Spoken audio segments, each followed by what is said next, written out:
Kalian harus tahu, di keluarga Draegar, setiap anak dipaksa ikut ujian kelulusan brutal bernama Pankration, sebuah pertarungan tanpa aturan tempat mereka bisa terluka, cacat, bahkan mati. Dan para instruktur bebas memilih lawan mereka. Sialnya, selama bertahun-tahun Zeke selalu dipasangkan dengan perundung yang sama, Leon Conrad. Leon masuk arena sambil tertawa lebar karena dulu dia selalu menghajar Zeke sampai memohon ampun. Semua orang tentu menebak akhir yang sama. Bahkan sepupu Zeke ikut mengejeknya dari tribun, menyebutnya pecundang tidak berguna karena masih berani datang setelah kalah telak. Tapi kali ini ada yang berbeda. Saat Leon menepuk kepala Zeke sambil mengejeknya lemah, Zeke tidak tinggal diam. Dia langsung menghantam mulut Leon dengan serangan kritikal, membuat tubuhnya tersungkur jatuh bahkan sebelum pertandingan resmi dimulai. Instruktur mencoba memarahinya, tapi Zeke justru melepaskan hawa membunuh yang mengerikan dan berkata semua orang harus selalu siap bertarung.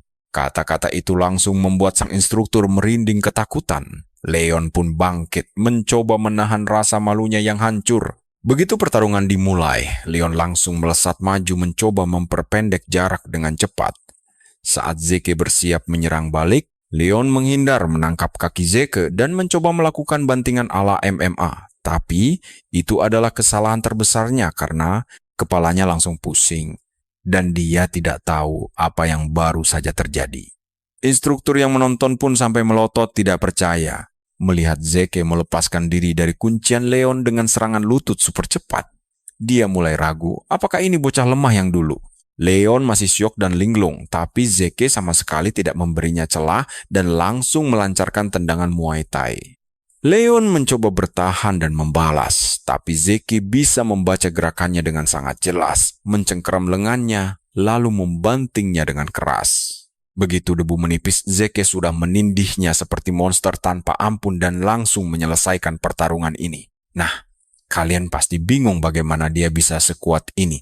Jadi begini, di kehidupan sebelumnya, Zeke dibuang dari keluarga Draegar karena dia adalah kegagalan pertama yang tidak bisa membangkitkan kekuatan hingga akhirnya diburu dan dibunuh. Namun tepat sebelum mati, relik Kono yang dia temukan aktif karena tekadnya untuk bertahan hidup. Tahu-tahu dia sudah terbangun di kamarnya menatap sebuah jendela sistem misterius. Saat memeriksa panel aneh tersebut, dia sadar telah menerima berkat naga kuno dan menjadi seorang penyembuh. Untuk memastikan kebenaran sistem, dia mencoba menggunakan kekuatannya dan langsung aktif. Di saat itulah, Zeke teringat kembali bahwa dulu dia baru bisa menjadi penyembuh di usia 20-an, tepat setelah aula Ether terbuka. Untuk membuktikan dugaannya, dia mencoba mengakses aula Ether, dan ternyata memang sudah aktif. Meski tubuh terlatihnya yang dulu hilang, dia kembali membawa seluruh kemampuan dan ingatan masa lalunya. Itulah rahasia kenapa dia bisa menghajar perundungnya dengan mudah. Setelah mengenali beberapa perundung lain di antara penonton, Zeke menantang mereka untuk turun jika punya nyali untuk bicara. Sungguh tebar pesona yang luar biasa. Merasa kesal dengan ucapan Zeke, sepupunya yang lain Jaqen Vartak maju menantangnya. Zeke menerima tantangan itu, tapi menegaskan kalau dia sama sekali tidak tertarik bertarung 1 lawan 1 karena rasanya akan terlalu membosankan. Zeke dengan santai menyuruh pelayan Jaqen, Liam Stone, untuk ikut bertarung mendampingi tuannya. Jaqen marah besar dan bertanya apakah Zeke sengaja menghinanya, dan kalian tahu, Zeke dengan santai mengiyakannya. Jaqen pun melangkah masuk arena dengan murka diikuti oleh Liam. Sang instruktur meminta Zeke agar tenang dan menunggu instruksi. Namun di dalam hati, Zeke justru merasa sangat senang karena akhirnya bisa bertemu kembali dengan Liam Stone.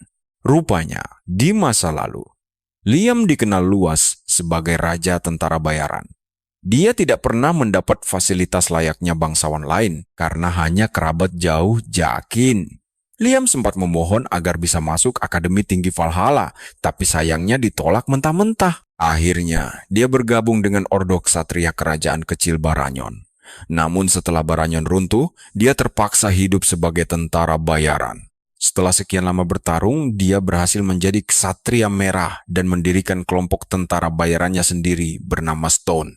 Liam menyatukan 3 kelompok tentara bayaran terbesar hingga akhirnya dia dijuluki Raja Tentara Bayaran. Ketika Kekaisaran menyewa jasanya, Liam tidak memiliki pilihan lain kecuali ikut bertempur dalam perang benua. Karena Zeke adalah orang utara, mereka pun terpaksa saling berhadapan sebagai musuh di medan perang. Namun Zeke yakin kali ini takdir mereka bisa diubah. Instruktur pun akhirnya memulai pertarungan sengit ini. Jakin langsung menerjang maju, tapi Zeke dengan sangat santai menangkap tinjunya dan menghentikan serangannya sambil mengejeknya.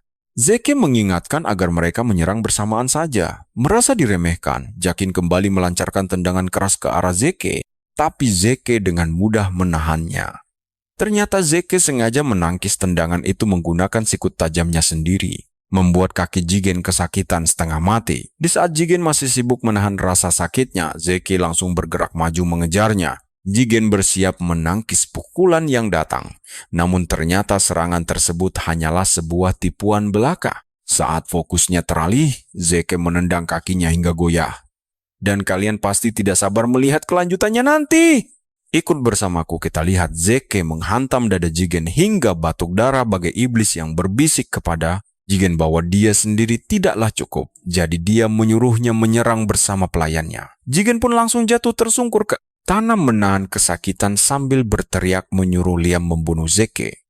Liam, yang tampak lebih tua dari usianya dengan jangkauan luar biasa, akhirnya memutuskan untuk ikut bertarung. Zeke sadar bahwa dia akan langsung kehilangan keunggulannya jika membiarkan Liam bergerak terlebih dahulu. Sebab itulah, Zeke segera memburu lawannya dengan sangat cepat dan langsung mengaktifkan kemampuan tebasan miliknya untuk melepaskan rentetan serangan mematikan tanpa henti ke arah Liam, sekaligus mengacaukan pandangan matanya demi mendominasi pertempuran.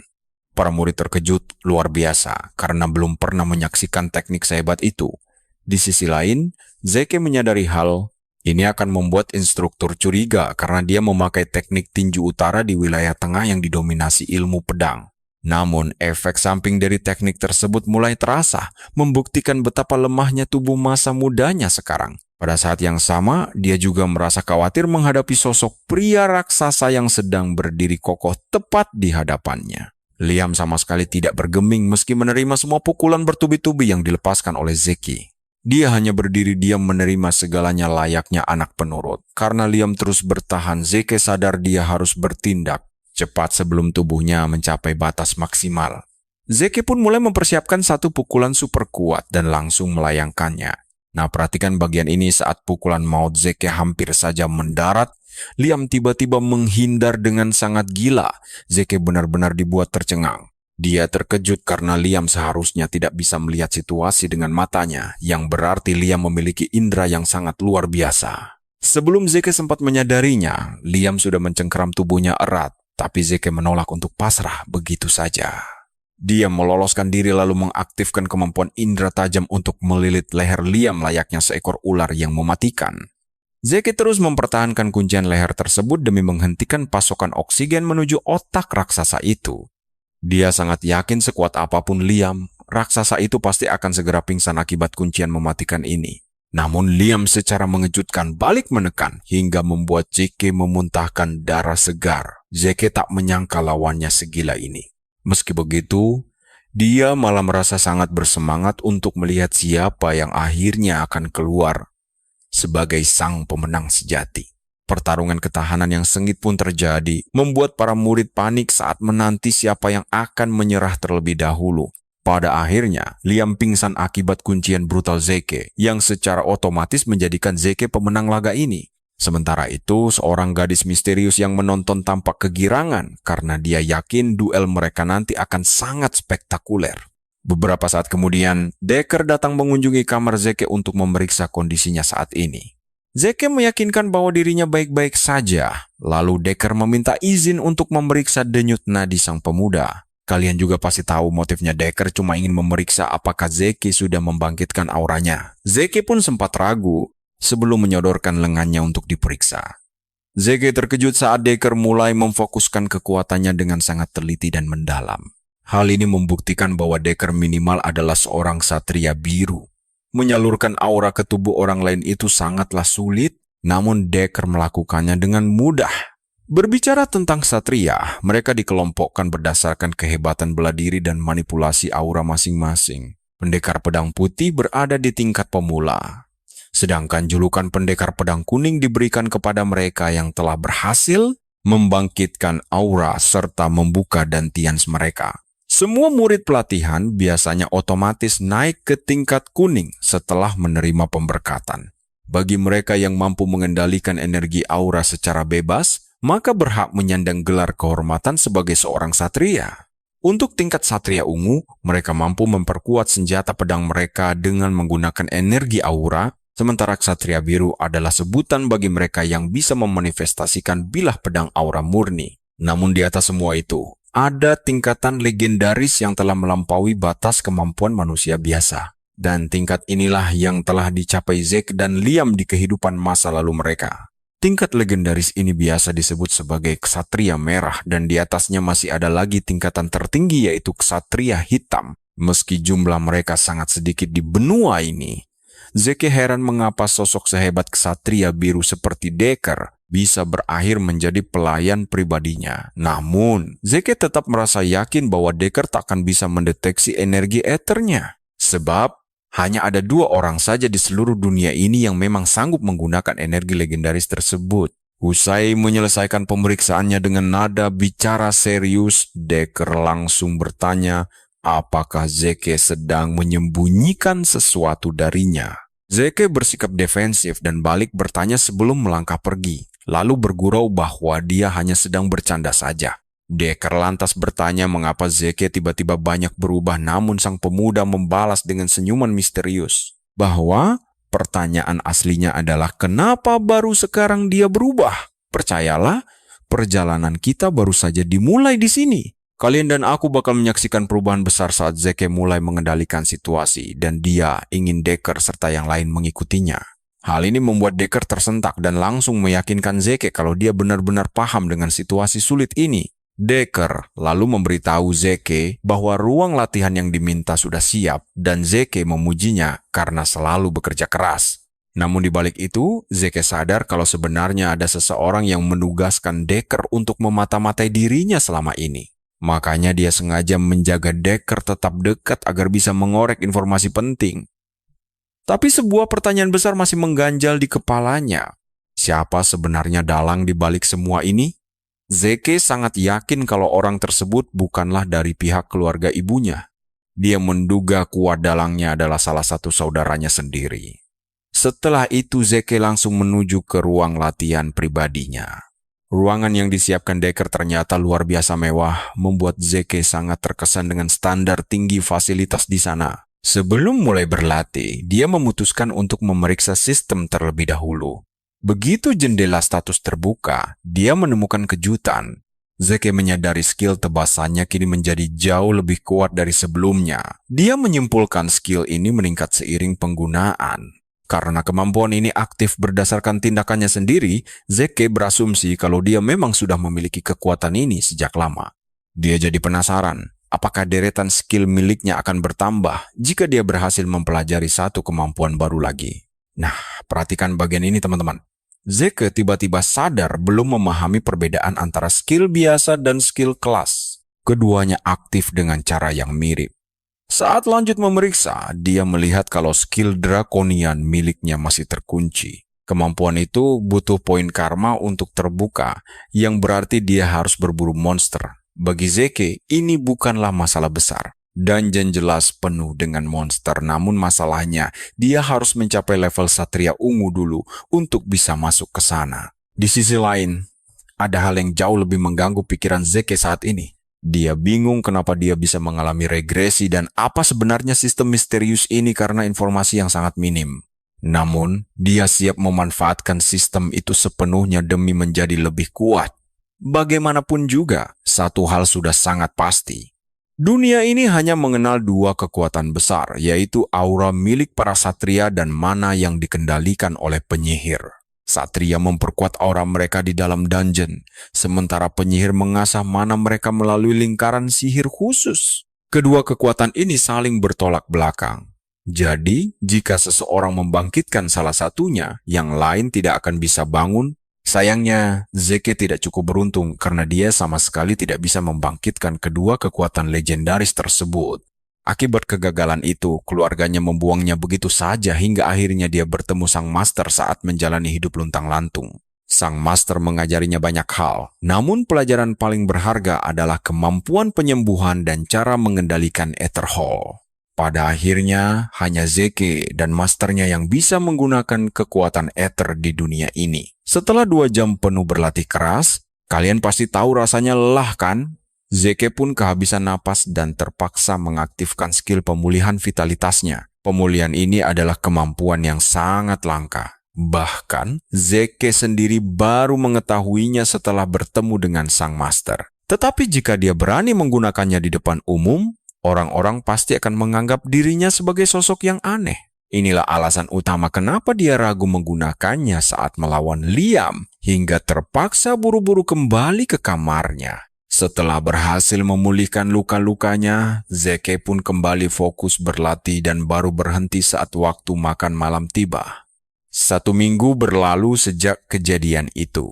Desas-desus mulai menyebar luas tentang perubahan drastis pada diri Zeke sekarang. Banyak orang tidak percaya kalau dia telah berubah total. Sementara sebagian lainnya curiga dia menggunakan sihir hitam. Namun di sisi lain, ada juga yang diam-diam berdoa agar Zeke bisa menjadi jauh lebih kuat lagi. Mereka berharap Zeke bisa memberi pelajaran kepada para penindas. Sementara itu, sepupu Zeke berkumpul untuk makan bersama. Termasuk gadis tegas bernama Reyna Turan, yang sedang bersiap menghadapi duel ilmu pedang mendatang. Salah satu dari mereka, Owen Simmons, mulai mengejek Leon agar makan lebih banyak yang langsung menyulut emosinya. Owen berdalih hanya ingin bersikap ramah, namun rasa rendah diri Leon jelas-jelas telah mengaburkan akal sehatnya sendiri. Leon yang mengamuk langsung berdiri seolah siap bertarung. Sebelum akhirnya tatapan dingin dari Reyna sukses membuatnya diam 1000 bahasa. Pembicaraan mereka pun segera beralih membahas Zeke. Reyna mengakui kalau aksi Zeke di Pancration kemarin memang cukup hebat. Namun, gadis itu sangat yakin kalau Zeke akan menemui kesulitan besar begitu masuk ke arena duel pedang. Owen tersenyum sinis dan meremehkan Zeke karena menganggapnya bahkan tidak akan sanggup memegang pedang dengan benar nantinya. Leon membenarkan hal itu, mengejek Zeke yang harus memesan pedang khusus karena pedang biasa terlalu berat untuknya. Dia berdalih Zeke menang kemarin hanya karena keberuntungan belaka, namun Reyna langsung memotong ucapannya dengan sangat marah. Reyna menegaskan Leon tak pantas menyandang gelar Satria Draker. Percayalah, duel berikutnya bakal seru banget untuk kita nantikan bersama. Sobat, dia yakin Zeke cuma beruntung. Makanya dia langsung berdiri kesal dan pergi keluar ruangan hanya untuk menghindari berkumpul dengan orang-orang bodoh. Nah, di duel pedang kali ini, para peserta bakal bertarung memakai pedang sungguhan. Makanya sebagian besar insiden fatal di tempat latihan biasanya terjadi di sini. Di momen inilah perbedaan kemampuan para kadet terlihat jelas, dan sebulan setelah duel ini, ritual berkat yang dinanti akan segera dimulai. Ritual berkat itu adalah momen krusial saat klan Draker membangkitkan aura mereka. Di hari pertarungan, sang instruktur memanggil Zeke naik ke arena dan dia melangkah maju penuh percaya diri sambil memanggul pedang besarnya. Hal ini langsung memicu bisik-bisik kesal dari murid lain yang menganggap Zeke cuma pamer dengan pedang sebesar itu. Ternyata, lawan Zeke kali ini adalah Reyna, dan Zeke sendiri merasa sangat senang bisa bertarung melawannya. Reyna kaget melihat Zeke mengangkat senjata berat itu dengan santai, dan saat itulah dia mulai menyadari kalau Zeke sudah bukan lagi bocah lemah yang dia kenal dulu. Berbagai pertanyaan langsung berkecamuk di kepalanya tentang alasan rasa percaya diri Zeke, tapi kalian tahu, ternyata dia mulai merasa terintimidasi. Reyna pun berusaha membuang rasa takut yang mulai menjalar, karena bagaimanapun juga dialah yang pertama kali menantang Zeke bertarung. Di sisi lain, Zeke tetap waspada karena di kehidupan masa lalunya, Reyna dikenal sebagai sang satria petir.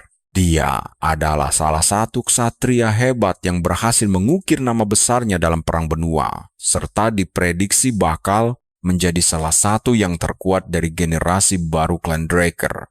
Alasan utama dia begitu disegani adalah karena dia sudah membangkitkan auranya. Bahkan sebelum ritual berkat dimulai, Zeke menebak kalau aura Reina sebenarnya sudah aktif sejak beberapa tahun lalu, tapi sengaja tidak dia pakai di tempat latihan demi mengasah kemampuan dasarnya. Saat pertarungan akhirnya dimulai oleh instruktur, Reina langsung bergerak cepat menyerang lebih dulu dengan tebasan pedang yang sangat kuat sampai membuat Zeke terpaksa melompat mundur agar tidak tertusuk. Zeke pun harus mengakui kalau bakat Reina memang luar biasa, tapi dia sama sekali tidak merasa terancam. Reina terus menyerang bertubi-tubi, membuat para penonton mengira dia cuma sedang mempermainkan Zeke. Mereka berteriak menyuruhnya memberi pelajaran dan berhenti bermain-main, tapi Owen cukup jeli untuk menyadari kalau Reina sebenarnya sedang bertarung serius. Meski Reina punya kepekaan tajam untuk membaca celah sempit, dia tetap tidak bisa mendominasi pertempuran ini karena kemanapun dia menyerang, pedang Zeke selalu siap menahannya. Reina mulai sadar kalau gerakan Zeke seolah sedang menguji kemampuannya. Coba kalian perhatikan, cara Zeke membuka celah sengaja dibuat seperti sesi latihan santai yang bertujuan untuk mengajarinya.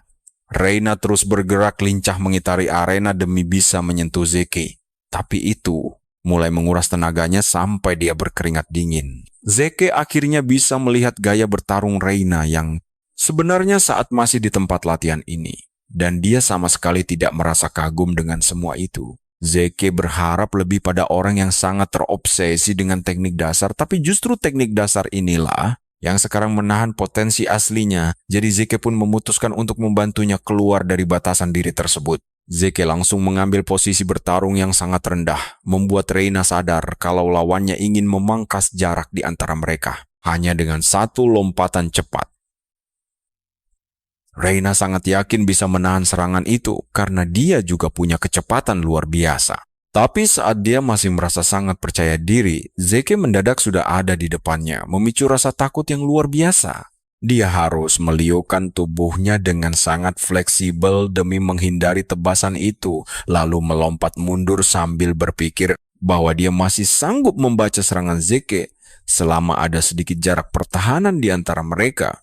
Namun tanpa diduga, Zeke berbuat curang dengan menyabetkan pedangnya ke tanah untuk melempar kerikil tajam tepat ke wajahnya, membuat Zeke bisa merangsek maju saat Reina masih kesakitan. Begitu Reina membuka matanya, dia melihat Zeke sudah menempelkan pedang tepat di lehernya. Sadar bahwa dia sudah kalah telak, Reina terpaksa melakukan tindakan nekat.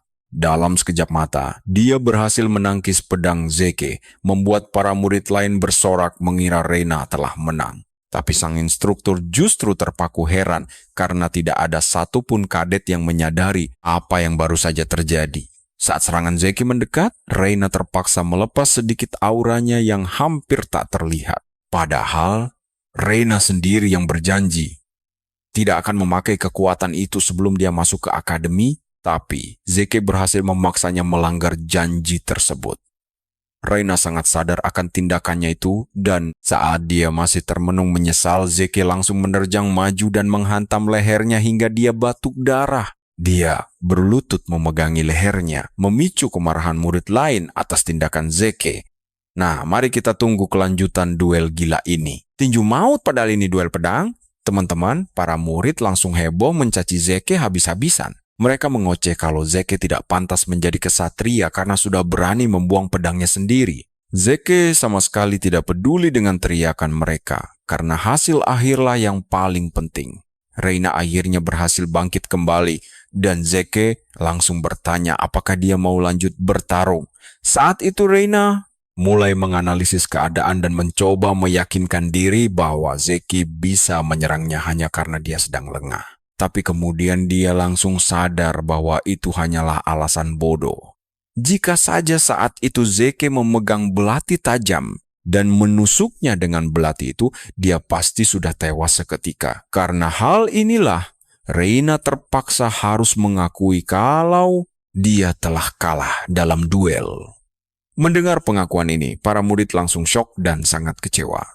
Sebab Zeke yang beberapa hari lalu dicap sebagai sampah tak berguna, kini sukses meraih kemenangan mutlak atas murid paling berbakat di akademi. Sementara itu, kabar kekalahan Reyna ini langsung sampai ke telinga kakak-kakak Zeke, William dan Abel. Nah, perhatikan reaksi William yang panik setengah mati, sementara Abel menyuruhnya untuk tetap tenang. Abel lalu bertanya kapan ritual berkat diadakan dan William menjawab masih ada waktu 1 bulan lagi. Abel merasa sangat senang mendengarnya dan memutuskan ini saat yang tepat untuk berkunjung. William terkejut setengah mati.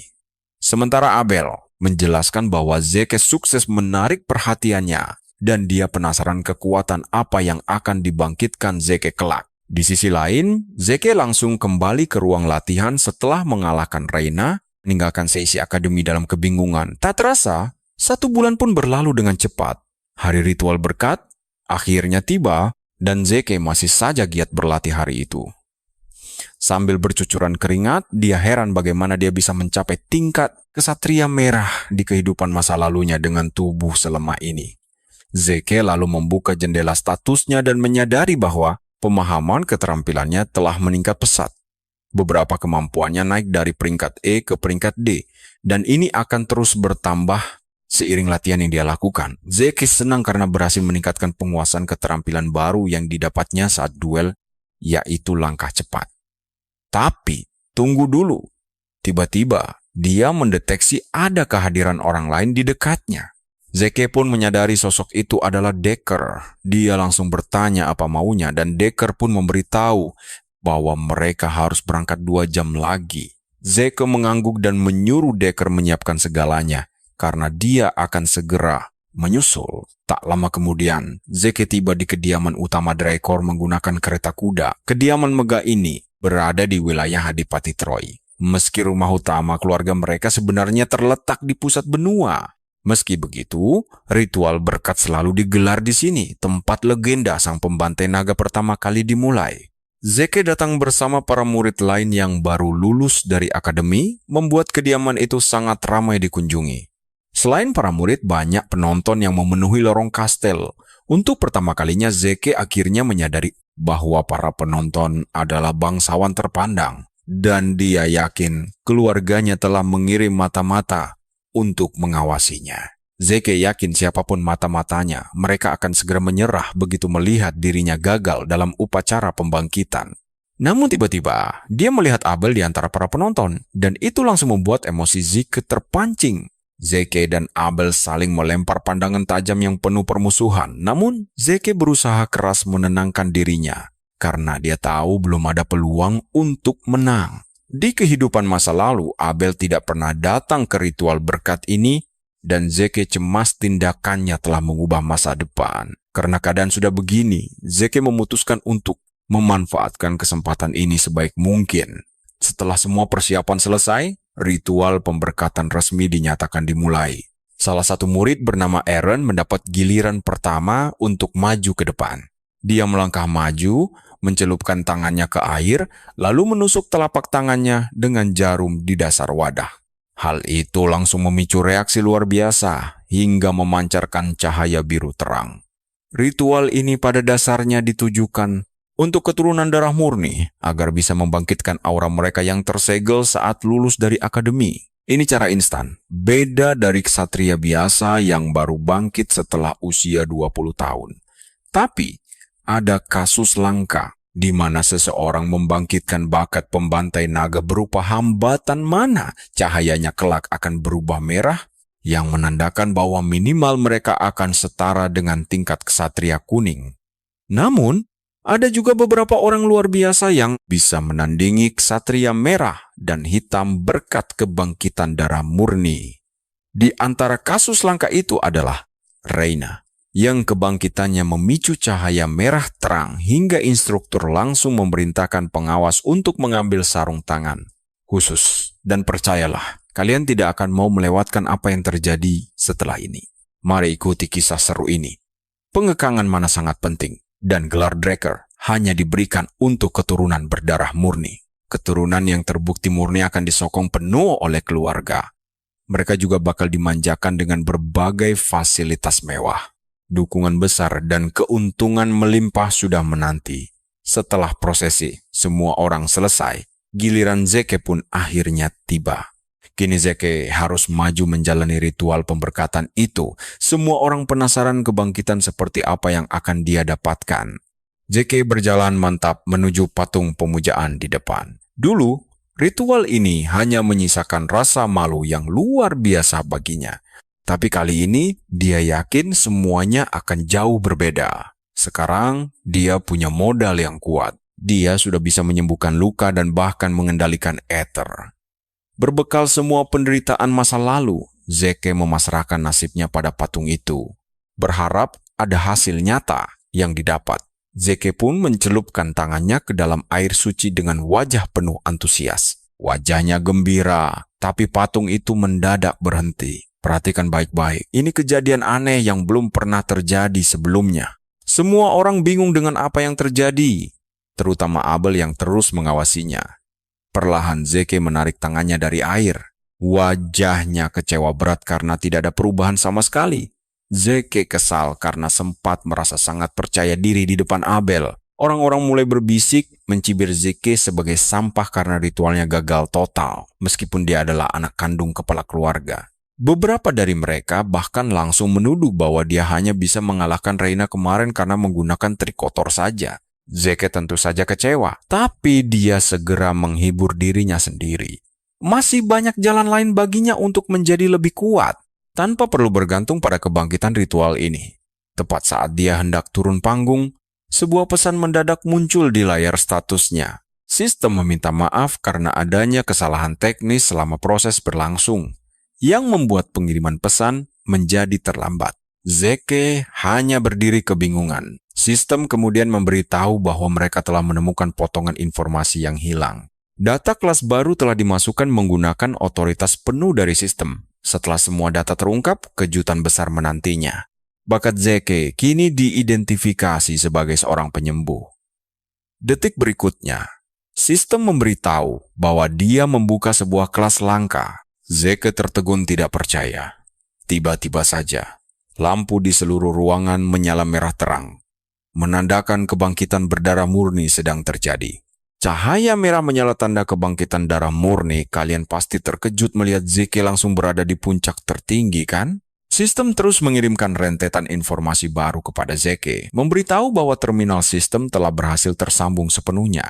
Berkat sambungan ini, berkah naga kuno yang tersegel di dalam jiwa sang pengguna akhirnya berhasil diaktifkan kembali. Tubuh Zeke mulai memancarkan cahaya berkilau. Sistem memberitahu bahwa bakat keturunan berupa darah petarung telah bangkit. Tidak hanya itu, sistem juga mengabarkan bahwa seluruh bakat luar biasa miliknya kini telah digabungkan menjadi satu. Karena adanya penggabungan bakat langka tersebut, sebuah kelas baru yang sangat kuat kini telah berhasil diciptakan. Zeke tercengang menyaksikan layar status yang menyatakan bahwa dia kini resmi mendapatkan kelas unik bernama Sang Abadi. Kejutan lain datang saat cahaya di sekitar patung berubah menjadi keemasan, fenomena langka yang baru pertama kali terjadi. Meski begitu, semua orang tetap menganggapnya sebagai kebangkitan berdarah murni biasa karena sisa-sisa cahaya merah yang tertinggal. Zeke tahu betul orang-orang pasti curiga, tapi di saat yang sama dia juga merasa sangat cemas. Mengatakan sesuatu justru bisa menjadi bumerang yang merugikan dirinya di tengah kepanikan dan bisik-bisik ramainya para penonton.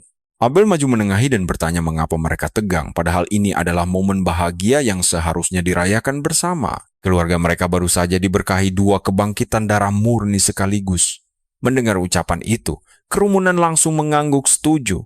Abel lalu menyuruh instruktur membawakan sarung tangan khusus untuk Zeke, dan setelah memakainya, Zeke baru menyadari sesuatu. Sarung tangan itu terasa sangat berat dan kokoh. Jauh di lubuk hatinya, Zeke kesal karena harus menerima bantuan dari kakaknya yang menyebalkan. Setelah upacara resmi berakhir, pembawa acara mengumumkan bahwa mereka akan mengadakan pesta perayaan besar-besaran untuk menyambutnya. Sudah bisa ditebak, Zeke sama sekali tidak tertarik dengan pesta itu dan lebih memilih untuk berlatih keras. Dia diam-diam menyelinap keluar aula untuk mencari ruang latihan.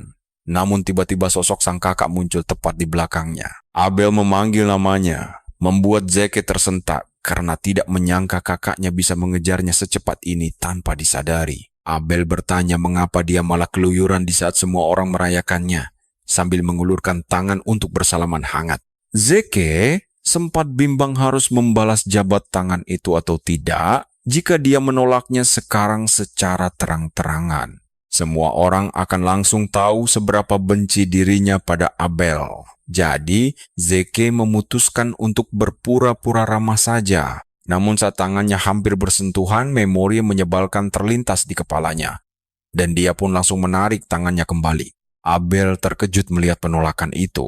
Meski tindakan ini cukup berisiko, Zeke benar-benar enggan menjabat tangan kakaknya tersebut. Abel tidak marah dan merasa melihat wajah adiknya saja sudah cukup. Ikuti terus petualangan kita untuk menyaksikan kelanjutan kisah mereka. Kalian harus tonton ini. Zeke diperingatkan bahwa mereka akan bertemu lagi, membuatnya sangat geram. Sabar untuk bertemu Abel lagi. Saat yang lain merayakan upacara kebangkitan, Zeke memilih kembali ke kamarnya. Dia heran, kenapa bisa sehebat ini? Padahal kebangkitan darah murni biasanya memiliki efek penghambat mana. Kemampuan ini membuktikan bahwa penggunanya bertolak belakang dengan para naga yang merupakan sumber utama mana. Karena hampir seluruh mesin beroperasi memakai mana, seorang darah murni terpaksa menggunakan sarung tangan khusus. Zeke sendiri sudah melepas sarung tangan pemberian keluarga itu, tapi anehnya dia tidak merasakan apa-apa sama sekali. Padahal jika dia benar-benar darah murni, reaksi aneh pasti sudah terjadi sekarang. Zeke kemudian memutuskan untuk membuka jendela statusnya. Di sanalah dia menyadari ada perubahan yang luar biasa. Bukannya penghambat mana, Zeke justru memiliki refleksi mana. Dia pun duduk untuk mempelajari hal tersebut. Ternyata, kemampuan refleksi mana ini merupakan sebuah skill. Skill ini menciptakan medan distorsi untuk melenyapkan mana di sekitarnya. Zeke pun menyadari rahasia besar ini. Nah, perhatikan baik-baik lampu di kamarnya aman, karena ternyata skill penolak ini bukanlah kemampuan pasif. Zeke ingat dirinya adalah seorang penyembuh sebelum ritual, namun kini dia berubah menjadi kelas unik, yaitu abadi. Dia juga teringat bahwa seluruh lulusan kecuali Reina hanya mengalami kebangkitan biasa dengan aura berwarna biru. Meskipun aura miliknya berwarna merah sejak awal seperti Reina, pada akhirnya aura itu berubah menjadi emas. Zeke teringat sistem sempat mendeteksi hilangnya informasi penting pada terminal klasifikasi, yang ternyata adalah patung itu. Rupanya, setelah sistem mengirimkan data yang dibutuhkan, barulah patung satria itu mulai memancarkan cahaya merah. Zeke akhirnya paham bahwa cahaya merah tersebut bukanlah penentu apakah seseorang berhasil bangkit atau tidak. Cahaya itu sebenarnya penentu kelas sang pengguna. Merah untuk kelas langka, dan emas untuk kelas unik. Patung itu adalah peninggalan kuno dari masa lampau, dan karena konsep kelas sudah tidak ada lagi. Kini patung tersebut hanya digunakan sebatas untuk memeriksa apakah seseorang berhasil bangkit atau tidak. Kalian juga merasa mereka konyol, kan? Cahaya merah kelas langka malah dianggap sebagai kebangkitan darah murni. Bahkan tidak ada satupun kepala keluarga yang menyadarinya. Zeke lalu melihat ada poin karma yang bisa dipakai. Poin itu didapat dari ritual pemberkatan. Dia memutuskan menggunakannya dan memakai 10 poin untuk membuka skill. Dari 100 poin yang dimiliki, sistem membuka segel kemampuan naga miliknya yang sangat luar biasa. Ada kemampuan mata naga, kekuatan naga, serta melahap. Sayangnya, semua kemampuan legendaris ini masih terkunci. Kekuatan naga bisa memaksa musuh tunduk hanya dengan aura dan butuh 30 poin untuk membukanya. Sementara itu, kemampuan mata naga bisa melihat informasi detail target dan memerlukan 20 poin saja. Sedangkan skill melahap memungkinkan penggunanya memakan apa saja, namun penjelasan skill tersebut membuat Zeke bingung. Kemampuan ini membutuhkan 50 poin, tapi deskripsinya tidak menjelaskan secara mendetail fungsinya. Dia tidak paham kegunaan aslinya, atau kenapa biayanya sampai 50 poin yang sangat mahal. Karena enggan berspekulasi, dia memilih mengambil kemampuan lain yang jauh lebih jelas dan pasti. Zeke lalu menghabiskan 50 poin untuk membuka mata naga sekaligus kekuatan naga miliknya sekaligus. Karena kekuatan naga terlalu berbahaya jika dicoba dalam ruangan, Zeke memutuskan menguji kemampuan mata naga dulu. Dia langsung mengaktifkannya. Tapi sempat kecewa karena tidak merasakan adanya perubahan pandangan yang berarti. Namun, semua berubah ketika dia berjalan ke jendela untuk melihat keluar. Ada sebuah patung taman yang jaraknya sangat jauh. Berkat kemampuan mata naga miliknya, patung yang jauh itu kini terlihat sangat jelas seolah ada di depannya. Saat Zeke sedang takjub, sistem menawarkan opsi untuk menganalisis informasi detail. Zeke pun menyetujuinya tanpa ragu. Dia benar-benar terkejut saat menyadari mata naga itu langsung membedah semua detail yang ingin dia ketahui. Seketika rasa lelah mendera membuatnya lemas terduduk. Ternyata, jurus naga ini memakan terlalu banyak energi miliknya. Zeke merasa skill ini akan sia-sia jika sangat melelahkan. Namun tiba-tiba, kemampuan pemulihan stamina miliknya langsung aktif otomatis. Tentu saja ini mengejutkannya, karena dia sama sekali tidak berniat mengaktifkan sihir penyembuh tersebut. Zeke bergegas memeriksa sistem dan terperangah mendapati semua kemampuan kelasnya telah berubah menjadi pasif. Dengan kemampuan regenerasi ini, tubuhnya akan sembuh otomatis. Begitu melihatnya, Zeke sadar betapa hebatnya skill ini. Gila kan? Rasanya kalian dan aku sepakat kalau ini beneran curang abis. Sangat kuat, tapi tidak bisa terus-menerus digunakan dan efeknya pun terbatas.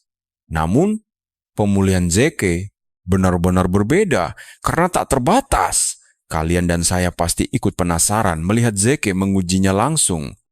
Zeke pun langsung mengambil pisau tajam lalu menyayat lengannya sendiri. Detik itu juga, efek pemulihannya langsung bekerja dan memulihkan lengannya seketika. Zeke hampir tidak mempercayai matanya karena baru menemukan harta karun yang luar biasa gila. Zeke dengan percaya diri menyatakan akan lulus dari akademi dalam waktu cepat, padahal biasanya butuh 5 tahun. Setelah itu, Zeke akhirnya tiba di Akademi Draker, tempat impian bagi siapa saja yang bercita-cita menjadi seorang satria hebat. Para murid senior di sana telah dilatih dengan sangat sempurna, hingga hampir tidak ada bedanya dengan orang dewasa. Meskipun begitu, bagi Zeke, mereka hanyalah anak-anak manja dari keluarga bangsawan agung. Zeke merasa kecewa sekaligus muak karena seluruh keluarga tersebut telah membusuk hingga ke akarnya. Pada dasarnya ada 3 keluarga agung yang menyokong klan Draker yang luar biasa. Dan mereka sangat dihormati karena pengaruh besarnya. Pertama, ada keluarga Turin yang sangat terkenal dengan kekuatan fisik mereka. Lalu ada klan Zimons yang tersohor akan kebijaksanaannya, serta klan Vardek yang sangat dikenal karena tumpukan kekayaannya. Zeke kemudian melangkah ke asrama kelas atas di Mansion Platinum. Merasa sangat beruntung menjadi seorang keturunan murni demi semua fasilitas mewah. Mari kita intip isi asrama kelas atas ini. Asrama ini dilengkapi ruang latihan, perpustakaan, dan fasilitas mewah yang hanya bisa diakses murid peringkat teratas. Murid biasa tidak akan bisa masuk ke sini dengan mudah, tetapi para keturunan murni memiliki hak istimewa luar biasa. Mereka memiliki satu lantai penuh bernama lantai platinum untuk mereka sendiri.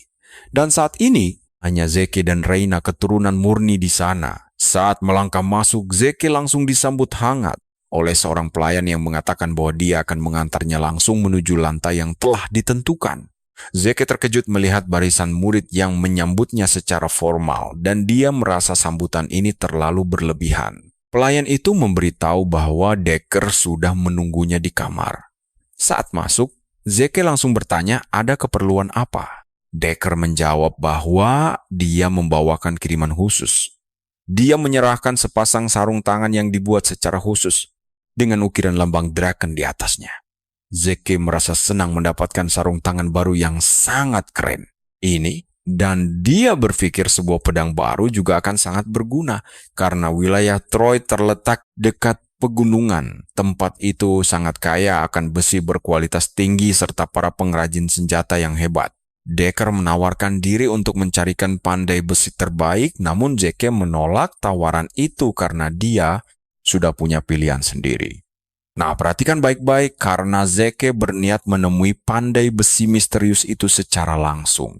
Zeke pun memberikan nama sang pandai besi, Gallian Halbert, yang langsung membuat Decker merasa terkejut karena baru pertama kali mendengar nama tersebut. Meskipun begitu, dia berjanji akan segera menghubungi sang pandai besi.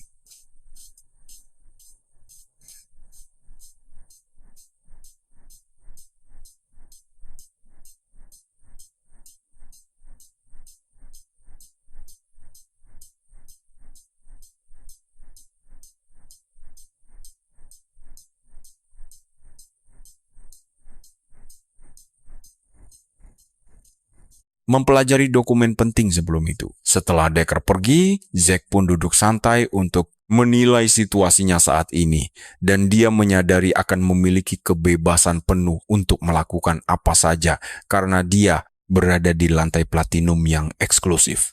Tiba-tiba, terdengar ketukan di pintu kamarnya, dan seorang pelayan pun masuk untuk memberitahu Zeke bahwa Reina mengundangnya makan malam bersama. Zeke terkejut, namun karena merasa penasaran, dia meminta pelayan tersebut mengantarnya. Sesampainya di sana, Zeke melihat Reina yang sudah menunggunya, dikelilingi oleh para pengawalnya yang membuat Zeke sedikit merasa kecewa. Reina langsung menyambut kedatangan Zeke, dan setelah menyadari ekspresi kecewa itu, pengawalnya diminta pergi agar mereka bisa berbicara secara pribadi.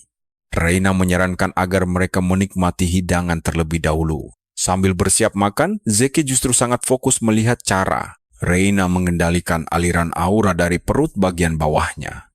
Meski ambisinya besar, Zeke merasa kecewa karena kemampuan berpedang Reina masih sangat biasa saja. Beberapa menit kemudian, hidangan mewah itu pun telah habis dilahap. Kini mereka siap mengobrol serius. Reina langsung meminta Zeke untuk menerima dukungan penuh dari keluarga Turan. Zeke menolaknya dengan mengingatkan bahwa mereka berdua adalah keturunan murni. Tetapi Reina terus menjelaskan tentang keuntungan besar jika memiliki dukungan keluarga agung. Dia menceritakan semua hal manis yang akan diberikan klan tersebut, sembari menyebut bahwa Abel sendiri didukung penuh oleh keluarga ibunya, klan Siemens itu sendiri. Ikuti terus kisah Zeke bersama saya untuk melihat bagaimana dia membungkam mereka semua. Kalian harus lihat ini. Setelah bicara panjang lebar, Reina menyuruh Zeke menerima bantuan keluarganya dengan sangat tegas. Tanpa berpikir dua kali, Zeke langsung menolak mentah-mentah tawaran keluarga Turon tersebut. Tepat ketika Zeke bersiap berdiri untuk segera pergi, Reina langsung bertanya, kenapa dia menolak dukungan itu? Zeke membalas bahwa Reina telah salah paham sepenuhnya. Dia tidak punya masalah dengan keluarganya, namun menolak tawaran tersebut karena dia sudah memiliki semua yang dia inginkan sebagai seorang awakener berdarah murni.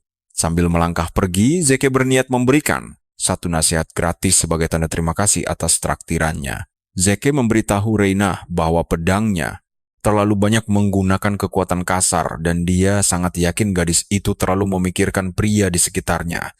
Zeke lalu menjelaskan bahwa kekuatan terbesarnya adalah kelenturan yang lahir dari tubuhnya yang fleksibel. Zeke meminta Reina berhenti menerima serangan musuh secara langsung demi menghancurkan mereka dengan tenaga murni. Kelenturan itu justru membantu membuka pertahanan musuh agar bisa mendaratkan satu tebasan yang presisi. Zeke menjamin jika dia sanggup melakukannya, kalian harus perhatikan ini, dia bakal jadi jauh lebih kuat dari sekarang. Zeke lalu pergi, meninggalkan Reina yang langsung menggebrak meja dengan sangat kesal, karena selama ini dia selalu memikirkan moto utama keluarganya, yaitu kekuatan murni. Dia sangat marah karena hanya mengikuti tradisi itu.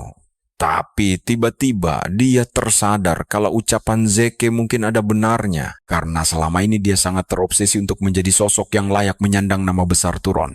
Hal inilah yang tanpa disadari telah memengaruhi caranya dalam mengayunkan pedang selama ini. Reina benar-benar terpaku karena kenyataan bahwa Zeke mampu melihat rahasia itu dengan sangat jelas. Dia ingat dulu selalu dipuji sebagai anak jenius ketika masih muda, dan tidak ada satu orang pun yang memberi nasihat jujur. Namun Zeke justru berhasil menyadarkannya dan mengungkap kebenaran yang selalu dia hindari. Di sisi lain, Zeke merasa tubuhnya masih bugar, bahkan setelah dia berlatih semalaman suntuk, dan semua ini ternyata berkat skill stamina tanpa batas miliknya. Kemampuan hebat ini mampu menghilangkan rasa lelah dengan cepat. Di kehidupan masa lalunya, dia sangat menderita di akademi, namun sekarang dia bisa menikmati hidup dengan santai. Zeke pun harus mengakui satu fakta dasar bahwa uang dan kekuasaan mengendalikan segalanya. Saat Zeke sedang berjalan santai di koridor sekolah, tiba-tiba Owen dan anak buahnya datang menghadang. Owen adalah putra ketiga dari keluarga Zeman, satu dari 3 keluarga besar di sana. Sama seperti yang lain, Owen dulu sering merundung Zeke lewat tangan orang lain demi menjaga nama baiknya sendiri. Owen kemudian mendekat dan bertanya dengan sombong kenapa Zeke tidak membalas undangan makan malam yang dikirimkan semalam. Zeke hanya tersenyum tipis, lalu menjawab dengan santai bahwa dia tidak wajib membalas semua surat yang dia terima. Hal ini langsung merusak ego Owen, hingga pelayan raksasanya ikut campur. Kalian pasti suka momen ini. Zeke menyamakan pria itu seperti anjing lepas tali dan tidak peduli pada lagak sok kerennya. Zeke memperingatkan kalau dia boleh saja berlagak keren di depan tuannya, tetapi dia harus ingat dengan siapa dia sedang berbicara saat ini. Hal itu membuat si raksasa murka dan langsung menyerang, namun Zeke dengan sangat mudah menghindari serangan tersebut. Pria itu akhirnya memperkenalkan dirinya sebagai Durban Roswell yang dikenal sebagai Durban Perkasa. Dia lalu memberitahu Zeke bahwa dia akan memberinya pelajaran kesopanan karena telah berani berbicara kasar. Zeke tertawa mendengar nama dan fakta bahwa dia punya nama, julukan. Zeke langsung mengejeknya karena dia sendiri belum resmi menjadi ksatria, namun sudah berlagak memiliki julukan. Zeke tiba-tiba melesat cepat ke arah Durban dan sebelum lawannya sempat bereaksi, Zeke langsung mendaratkan pukulan super keras yang membuatnya terpental jauh dan langsung terkubur di tanah. Zeke kemudian menantang sisa anak buah Owen apakah ada yang berani maju melawannya sekarang. Zeke langsung menyuruh Owen untuk maju sendiri atau memilih petarung lain, tetapi Owen hanya terdiam membisu. Owen hanya mencibir bahwa Zeke terlalu sombong, namun Zeke mengabaikannya begitu saja. Di sisi lain, Akademi Draker terbagi menjadi 2 kelas. Pertama adalah kelas reguler tempat murid tanpa bakat diajarkan untuk terus berjuang dengan usaha keras. Lalu ada juga kelas khusus di mana para murid diberikan kebebasan penuh untuk memilih mata pelajaran mereka. Para elit akademi berkumpul di kelas khusus ini dan itulah alasan Zeke sangat bersemangat untuk bergabung. Namun, dia langsung kecewa begitu tiba di sana dan melihat murid-murid di dalam kelas adalah orang yang sama. Dia tidak melihatnya sebagai kelas khusus, melainkan hanya kumpulan anak manja. Tidak lama kemudian, sang instruktur mengumumkan kepada seluruh murid bahwa mereka kedatangan seorang tamu yang sangat istimewa di tengah-tengah mereka hari ini. Dia adalah mantan Panglima Perang Kekaisaran Timur 20 tahun lalu, sosok pahlawan yang wajib kita nantikan kelanjutannya. Mari kita simak kisah sosok hebat yang menghentikan invasi kekaisaran dengan kecerdikannya, Dekan Howard Draker. Howard muncul sambil melambai ke para murid yang heboh karena melihat pahlawan perang legendaris ini. Dia benar-benar dipuja karena dianggap sebagai jenius taktis yang hebat.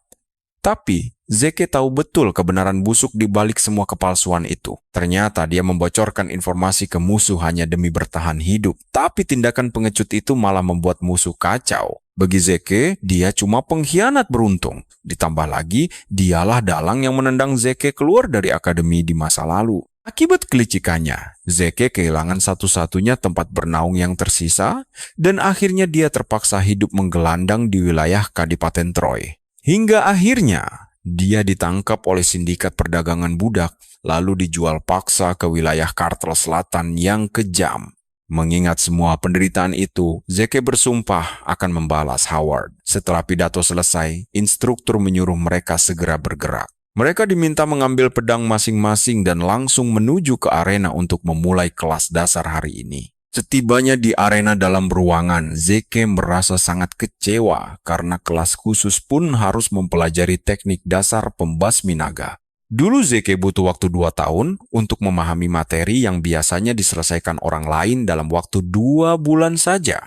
Semua itu terjadi hanya karena dia tidak bisa memakai aura, ditambah lagi dia selalu menjadi sasaran empuk perundungan. Tak lama kemudian, sang instruktur datang dan memperkenalkan dirinya sebagai Andre Draker, pengajar seni dasar pembasmi naga. Para murid langsung terkejut melihat betapa mudanya Andre, tapi Zeke sudah mengenalnya sebagai sosok berjuluk Satria Mawar. Di masa lalunya, meski Andre bukan keturunan darah murni, dia berhasil lulus sangat cepat dari akademi bergengsi itu. Bahkan dia lulus sebagai lulusan terbaik Valhalla. Dia benar-benar monster jenius langka. Dia dianugerahi nama besar keluarga Draker. Andre langsung menunjukkan otoritasnya di depan kelas. Dia menyuruh semua murid untuk diam tanpa banyak bicara. Setelah suasana hening, mulailah kelas pertamanya hari ini. Andre memerintahkan mereka mencabut pedang. Detik itu juga, matanya tertuju pada pedang raksasa milik Zeke yang sangat mencolok. Nah, perhatikan baik-baik di sini. Ini adalah momen di mana Zeke ditantang langsung untuk maju ke arena. Andre bertanya, apakah Zeke tahu aturan dasar bahwa senjata harus sesuai dengan ukuran tubuhnya? Tentu saja Zeke sudah menduga ini. Itulah alasan utama mengapa sejak awal dia mencabut pedang besarnya dengan cara yang sangat tidak biasa. Zeke memanfaatkan situasi ini dengan provokasi berani, mengklaim dia bisa mengalahkan sang instruktur dengan pedang itu. Bagi Zeke, membuktikannya langsung jauh lebih efektif dibanding harus berdebat kusir yang tidak ada ujungnya dengan Andre. Begitu sistem mendeteksi tekanan mental dari Andre, pertahanan mental tak tergoyahkan miliknya langsung aktif secara otomatis. Setelah sempat mempertimbangkannya selama beberapa saat, Andre akhirnya benar-benar masuk ke dalam jebakan cerdik Zeke. Dia berjanji jika pedang Zeke berhasil menyentuhnya, Zeke bebas dari hukuman, tidak sopan sekaligus bebas kelas seni pembasmi naga. Andre bahkan menyuruh Zeke untuk tidak merasa gentar karena dirinya sama sekali tidak berniat memakai aura melawan kadet baru. Zeke tersenyum puas mendengar tawaran itu karena hadiah duel ini sangat menggiurkan bagi dirinya yang malas ikut kelas dasar. Kalian pasti berpikir dia akan menang mudah, kan? Tapi dia tidak mau memancing perhatian mata-mata Abel. Zeke harus tetap berhati-hati karena pergerakannya pasti sedang diawasi ketat oleh mata-mata suruhan Abel. Dia memutuskan hanya akan menyerempet Andre sedikit lalu sengaja kalah. Zeke pun langsung melesat maju memulai serangan pertamanya. Namun Andre menangkis serbuan itu dengan sangat mudah. Zeke tidak heran karena kemampuan seorang satria biru memang setinggi itu. Di saat yang sama, dia menyadari bahwa menumbangkan Andre tanpa aura ternyata jauh lebih sulit dari perkiraan awalnya. Andre segera mendesak Zeke hingga bertekuk lutut, membuat murid-murid lain langsung heboh memuji kehebatan sang instruktur yang luar biasa. Beberapa menit berlalu, Zeke terus mencoba menyerang, namun belum juga berhasil menembus pertahanan kokoh sang instruktur tangguh. Anehnya, Andre justru mulai panik sendiri. Dia tidak percaya dirinya sampai berkeringat dingin hanya menghadapi kadet baru. Meskipun dia sedang menahan auranya, stamina seorang kadet biasa harusnya tidak akan sanggup mengimbangi kecepatannya seperti ini. Di titik ini, Andre mulai percaya kalau kemampuan keturunan darah murni memang berada di level berbeda. Sebaliknya, Zeke sangat tahu kelemahan stamina Andre karena dia juga menahan mananya. Pertarungan ini terasa sangat berat. Aura biasanya mengalir alami dalam kehidupan sehari-hari seorang satria naga, menjaga pernapasan mereka tetap stabil dan konstan. Sederhananya, menahan aura sama saja seperti memaksa Andre menahan napasnya sendiri selama bertarung sengit melawan Zeke. Zeke merasa kurang puas jika dia menang hanya karena Andre sengaja menahan kekuatannya demi sebuah duel formalitas. Karena itulah, dia bertekad untuk memaksa sang instruktur segera menggunakan kekuatan auranya dalam bentrokan ini.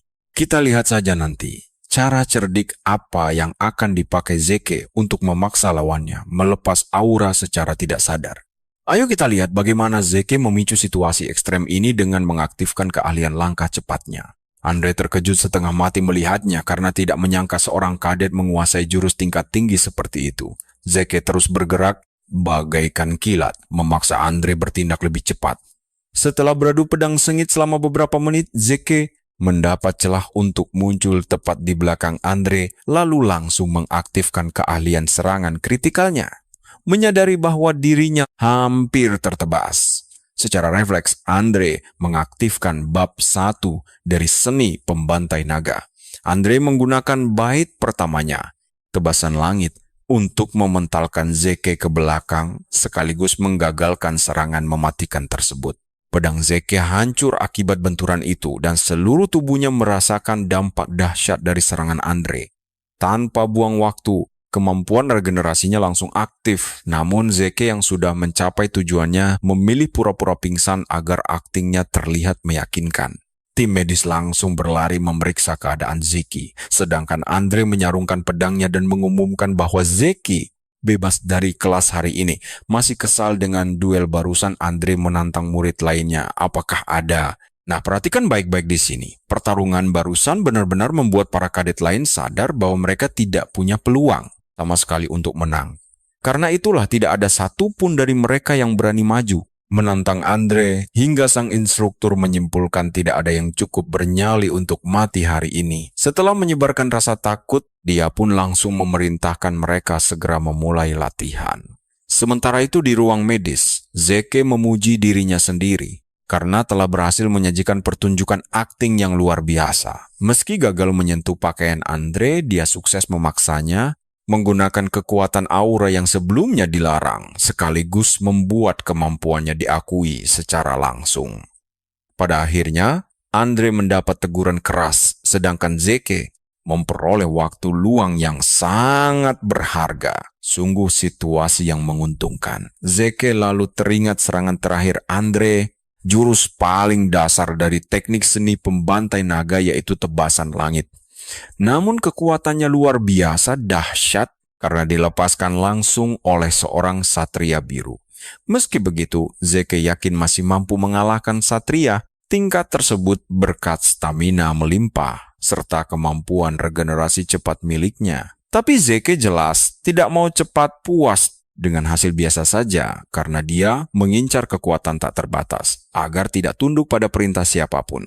Zeke sedang melamun ketika tiba-tiba seorang pria berambut merah membawa sebotol minuman keras muncul di samping ranjangnya. Pria itu memanggil Zeke sebagai putra bungsu Arthur. Dan kemunculan misteriusnya yang mendadak ini benar-benar membuat Zeke terkejut setengah mati. Zeke heran karena tidak mendeteksi kehadirannya sama sekali, padahal bau alkohol menyengat tercium jelas dari tubuh orang itu. Di saat yang sama, Zeke tidak percaya pria asing ini menyebut nama sang patriark Arthur dengan sangat santai. Zeke kemudian bertanya siapa identitas sebenarnya dari pria tersebut, tetapi orang asing itu justru balik bertanya bagaimana cara Zeke melakukan aksinya. Kita pasti tahu Zeke sedang pura-pura bodoh saat bertanya apa maksud dari ucapan pria itu. Namun pria berambut merah itu langsung menyindir luka dalam yang didapat Zeke dari Andre telah sembuh seketika. Mendengar kata-kata itu, ketakutan mulai merayapi tubuh Zeke karena dia tidak menyangka ada orang lain yang menyadari rahasia kemampuan regenerasi super yang digunakannya. Sistem langsung mendeteksi kepanikan tersebut dan mengaktifkan pertahanan mental kokoh untuk menenangkannya. Hal ini membantu Zeke menguasai diri lalu menyimpulkan tidak ada seorang pun di akademi yang memahami sihir pemulihan. Zeke pun terus berlagak bodoh dan mengelak dari tuduhan itu. Menyadari Zeke tidak akan membocorkan rahasianya dengan mudah, pria misterius itu secara tiba-tiba melancarkan serangan mematikan ke arah lehernya. Beruntung, refleks Zeke sangat cepat dan berhasil menghindari serangan maut tersebut. Dia langsung melompat dari ranjang menduga pria mabuk itu adalah pembunuh bayaran yang diutus untuk menghabisinya. Zeke segera meraih pedang terdekat, lalu melemparkan spray kasur ke arah musuhnya demi membutakan pandangan lawan. Pria itu tertawa keras melihat trik cerdik tersebut dan mengakui keahlian Zeke. Berada dalam situasi hidup mati, seluruh panca indera Zeke mendadak menjadi sangat tajam, membuat sistem otomatis mengaktifkan semua kemampuan bertahan hidupnya. Melalui keahlian tusukan presisi, insting Zeke memberitahunya bahwa kegagalan melumpuhkan musuh ini akan berujung pada kematiannya sendiri. Zeke segera menebas kain spray tersebut berniat melancarkan serangan kejutan. Sayangnya, justru Zeke sendiri yang dibuat terkejut karena pria itu dengan santai menangkap mata pedangnya sambil memuji kemampuan adaptasinya yang luar biasa. Dia tersenyum lebar dan menyebut gaya bertarung Zeke mirip tentara bayaran. Kalimat ini langsung memicu sejuta pertanyaan di benak Zeke. Dia melompat mundur, melepaskan pedangnya ke tangan lawan, sembari terus menerka-nerka siapa sebenarnya sosok di hadapannya ini. Zeke perlahan menyadari ucapan, dan jujur saja, kalian pasti ikut penasaran apakah pria mabuk ini benar-benar mengetahui masa lalu Zeke. Pria itu terus memprovokasi Zeke dengan melemparkan kembali pedangnya, lalu memperingatkan bahwa seorang penerus klan Draker tidak pantas bertindak demikian. Kalian harus tahu, pria itu malah menyuruh Zeke membuang pedangnya dan bilang kalau dia lebih cocok jadi tentara bayaran dibanding satria. Zeke menghela napas lega saat tahu maksud pria itu. Hanyalah itu, bukan karena dia mengetahui rahasia tentang dirinya, bahwa dia adalah seorang Draker. Di saat yang sama, Zeke merasakan tekanan luar biasa yang belum pernah dia rasakan lagi. Sejak terakhir bertarung melawan gurunya, Zeke sadar pria ini bisa dengan mudah membunuhnya karena perbedaan kekuatan mereka yang sangat jauh. Zeke pun menyimpulkan bahwa dengan celah kekuatan yang begitu besar, pria di depannya ini minimal adalah seorang satria merah. Pria itu kemudian bertanya mengapa Zeke menggunakan pedang sebesar itu sambil memberikan sedikit pujian padanya. Ucapan singkat itu langsung membuat Zeke sadar bahwa kekuatan pria ini jauh melampaui dugaannya. Tepat saat itu juga, pintu tiba-tiba terbuka dan Andre masuk. Andre sangat terkejut melihat pria itu, namun dia langsung mencoba mengendalikan situasi. Andre menyapa si rambut merah itu sebagai penjaga kebun bernama Dexter. Zeke tentu saja syok mendengar petarung sekuat ini hanya penjaga kebun. Si rambut merah lalu bertanya bagaimana Andre tahu dia ada di ruang medis, dan Andre menjawab bahwa dia merasakan hawa keberadaannya di ruang latihan tadi. Sebelum melanjutkan, Andre memberitahu Zeke bahwa dia sudah boleh pergi karena lukanya telah diobati. Namun saat Zeke hendak melangkah keluar, Dexter tiba-tiba berucap, "Coba tebak." Dia menyuruh Zeke datang ke rumah kaca kapan saja karena dia ingin mengajarkan sesuatu yang sangat berguna. Seperti biasa, Zeke langsung menolak tawaran itu, membuat Dexter kesal dan mengomel bahwa Zeke sama sombongnya seperti Arthur. Begitu Zeke keluar dari ruangan, dia langsung tahu bahwa Dexter hanya berpura-pura menjadi seorang penjaga kebun biasa. Karena dia punya wewenang untuk memanggil nama sang patriark begitu saja, Zeke langsung bisa menebak identitas aslinya. Pria itu adalah guru dari satu-satunya muridnya, yaitu Andre. Dia adalah Duke Draker yang legendaris, sang Gale Knight. Duke merupakan salah satu ksatria hitam yang memiliki kekuatan tempur luar biasa untuk menghancurkan satu kerajaan sendirian. Setelah dia menghilang tanpa jejak dan membuat geger, Zeke tidak menyangka pria sekuat itu memilih hidup tenang di akademi ini. Zeke pun menyimpulkan bahwa Andre pasti datang ke akademi ini demi mengikuti gurunya itu.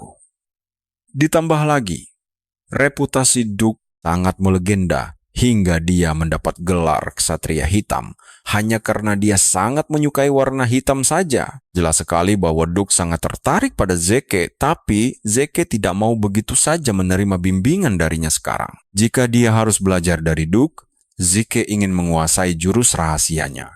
Dan dia berencana mengubah ketertarikan Duke menjadi obsesi. Rencana Zeke adalah mengubah rasa penasaran itu menjadi obsesi.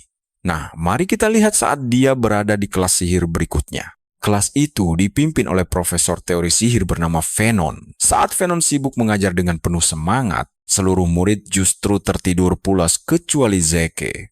Venon mengajukan pertanyaan tanpa berharap ada satupun orang yang menjawabnya. Namun di luar dugaan, Zeke malah menjawab pertanyaan tersebut dengan tepat. Venon pun hampir pingsan karena saking gembiranya. Dia mengaku ini pertama kalinya ada murid yang merespons. Venon lalu dengan antusias menjelaskan cara transfer mana kepada Zeke. Begitu kelas sihir itu selesai, murid-murid lain mulai terbangun dari tidurnya dan langsung bersiap-siap untuk segera pergi. Mereka sama sekali tidak peduli telah tertidur karena menganggap teori sihir di Akademi Malam sangatlah tidak berguna. Di sisi lain, Zeke justru merasa sangat kagum dengan cara mengajar Venon yang membuat materinya sangat mudah dipahami. Zeke pun berdiri untuk pergi, namun Venon mendadak berlari mengejarnya dan menahannya. Zeke lantas bertanya ada masalah apa. Venon mengungkapkan kegembiraannya karena akhirnya bisa mengajar kelas dengan layak berkat Zeke. Sebagai rasa terima kasih, dia memberitahu Zeke bahwa dia boleh mengunjungi laboratorium penelitiannya kapan saja jika ada hal yang ingin dia tanyakan.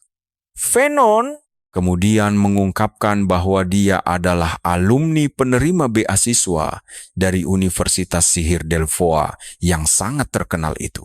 Zeke terkejut mendengarnya karena lulusan Universitas Sihir Delphoa jelas bukanlah orang sembarangan di dunia sihir. Universitas itu berada di negara asal mula sihir. Zeke pun menerima tawaran itu demi keuntungan mendekati seorang penyihir. Karena para penyihir memiliki pemikiran kritis, Zeke merasa mereka jauh lebih berguna dibanding satria yang kaku. Saat Zeke sedang berjalan di lorong, dia tiba-tiba melihat Duke sedang berbaring santai di salah satu bangku umum. Zeke terkejut melihat pemandangan tersebut, namun ini membuktikan bahwa Duke ternyata jauh lebih tidak sabaran dari dugaannya. Padahal Zeke baru menghindarinya selama 1 minggu, tapi dia sudah langsung datang menemui Zeke secara langsung. Zeke bertanya mengapa Duke ada di sana, dan Duke balik bertanya mengapa Zeke tidak kunjung datang ke rumah kaca. Dia mengingatkan Zeke akan janjinya untuk mengajarkan hal berguna, namun Zeke kembali bersikap dingin dan tidak tertarik. Hal ini membuat Duke semakin kesal dan terus mendesak Zeke. Zeke mengakui kehebatan bakat dari Duke, namun dia bilang dia sibuk latihan mandiri. Percayalah teman-teman, Duke bukanlah tipe orang yang akan menyerah begitu saja. Kalian harus lihat ini, Duke tidak mau menerima penolakan dan sebelum Zeke sempat bereaksi, Duke langsung menghajarnya hingga pingsan seketika. Satu serangan telak di bagian leher membuat Zeke tidak sadarkan diri. Lalu dia terbangun di rumah kaca dengan perasaan tidak percaya. Bagaimana bisa dia dibuat pingsan hanya karena membiarkan Duke menunggu seminggu? Saat kebingungan melihat sekeliling, tiba-tiba Duke muncul tepat di hadapannya. Zeke langsung bertanya, apakah dia diculik? Dan dengan santai Duke mengakuinya karena merasa sangat tertarik pada Zeke. Zeke benar-benar tidak menyangka kalau Duke sama sekali tidak menyembunyikan niatnya, menunjukkan betapa tidak sabarannya kesatria hitam satu ini. Namun, Zeke merasa sekarang belum saatnya. Tanpa membuang waktu, dia langsung mengaktifkan langkah cepat untuk kabur. Sayangnya, Duke dengan sangat mudah bisa mengejarnya.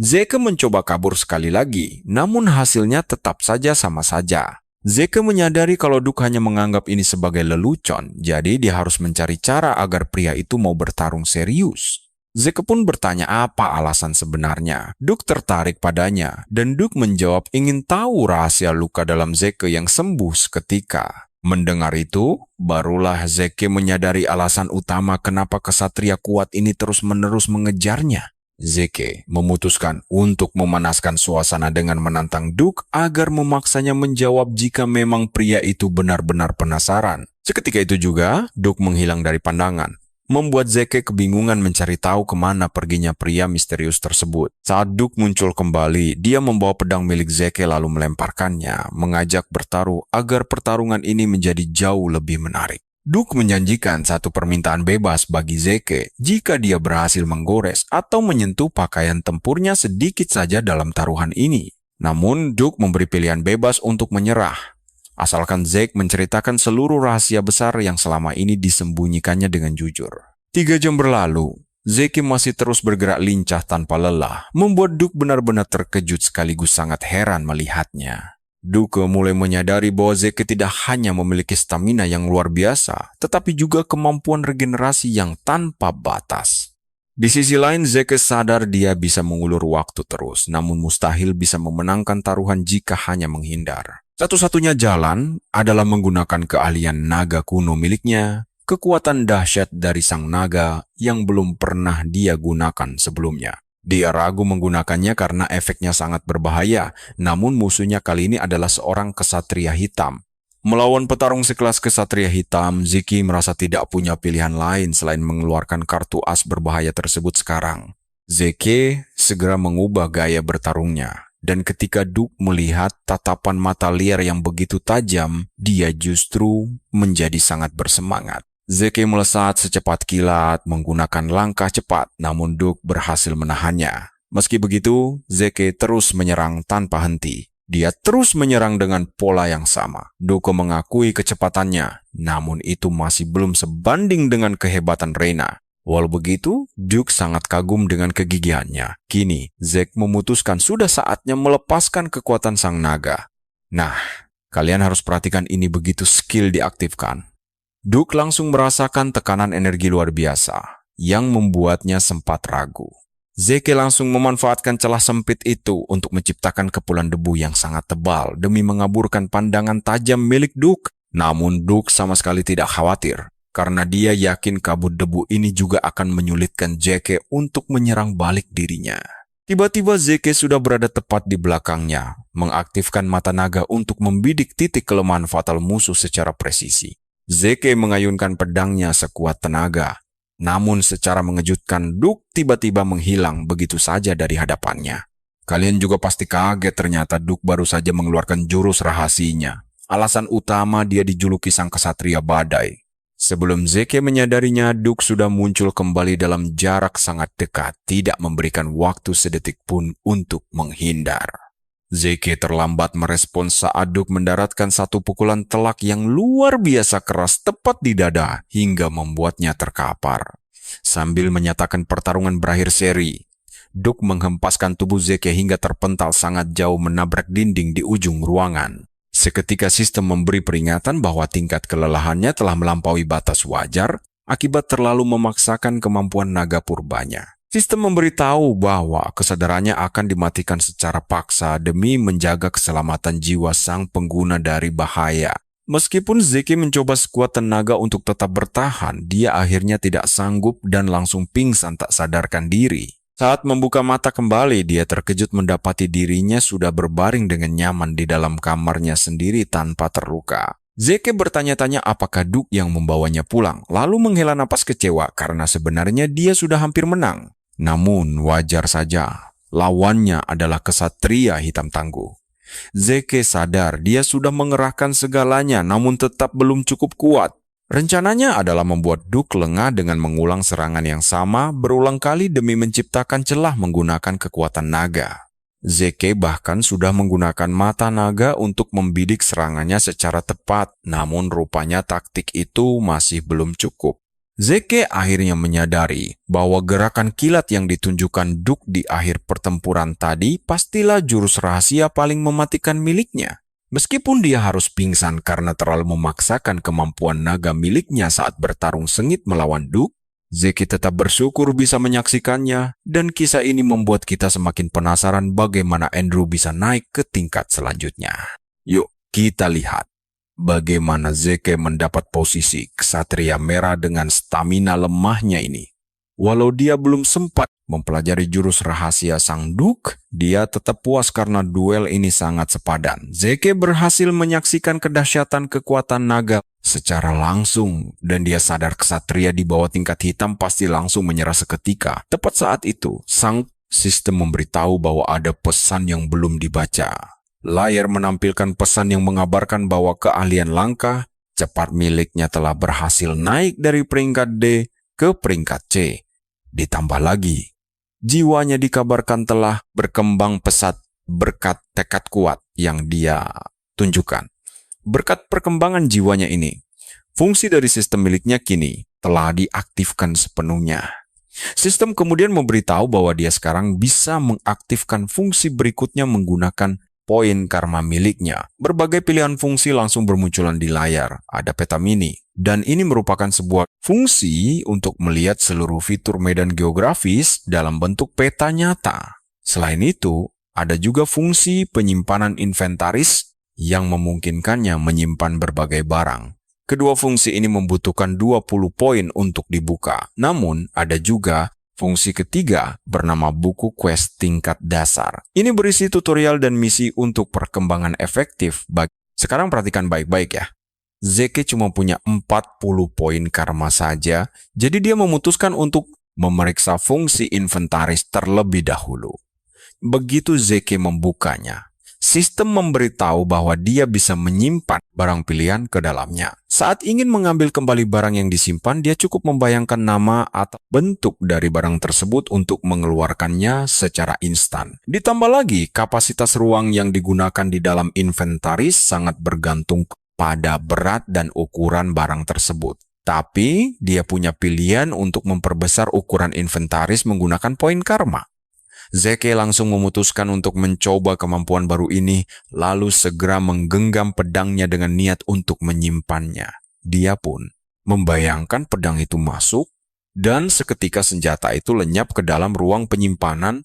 Zeke memeriksa jendela status, dan dia menyadari bahwa pedangnya memakan 2 dari 28 slot yang ada di inventaris.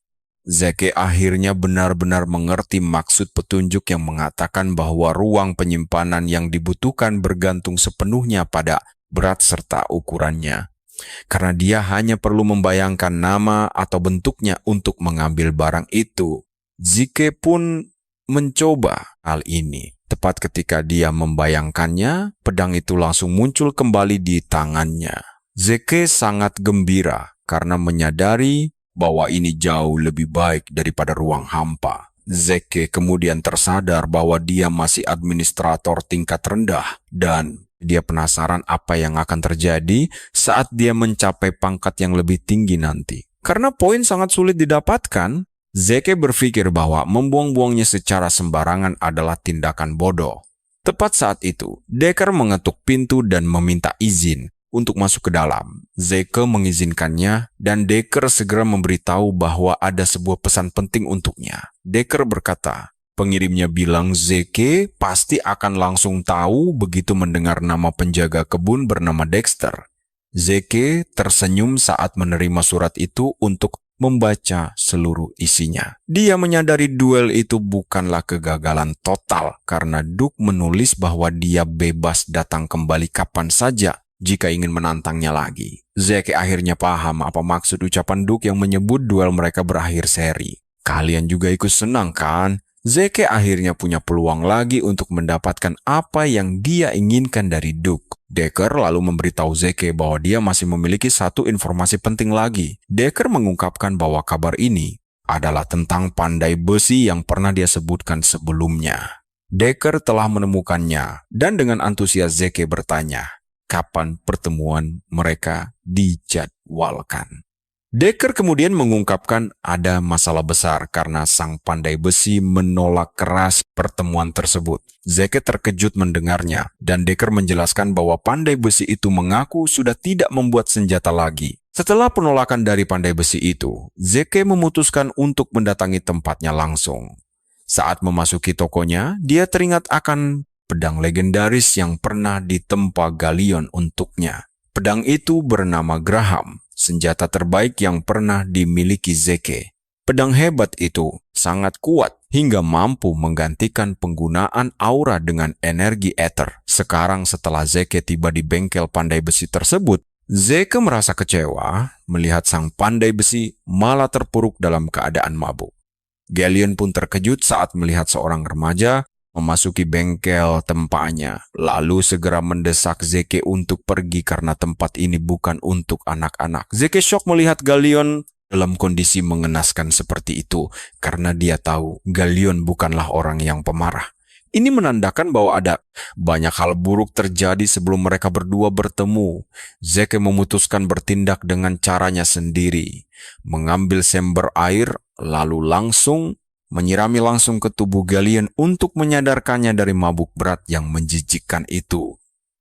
Setelah pikiran Gallion mulai kembali jernih, Zeke segera mendekat lalu bertanya mengapa dia menolak tawaran pekerjaan darinya. Gallion merasa sangat bingung dengan apa yang terjadi, sampai matanya tertuju pada lambang di sarung tangan Zeke yang memperlihatkan identitasnya sebagai Draeger.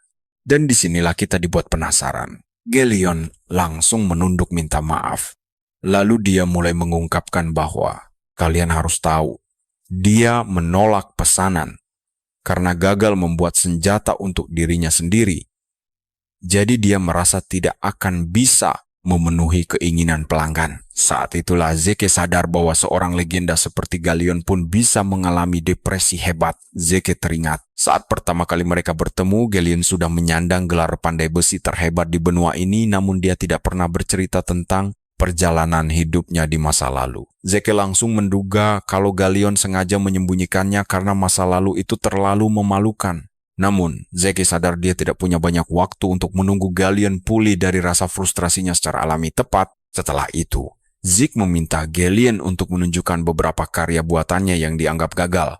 Gallion pun membawa pemuda itu menuju ke bagian belakang bengkel tempat tumpukan pedang berserakan. Zeke melihatnya dan memberikan pujian tulus bahwa semua pedang itu terlihat sangat luar biasa. Ketika Zeke mengambil salah satunya, Gallion langsung memperingatkannya agar berhati-hati karena meski produk gagal pedang itu tetap saja sangat tajam.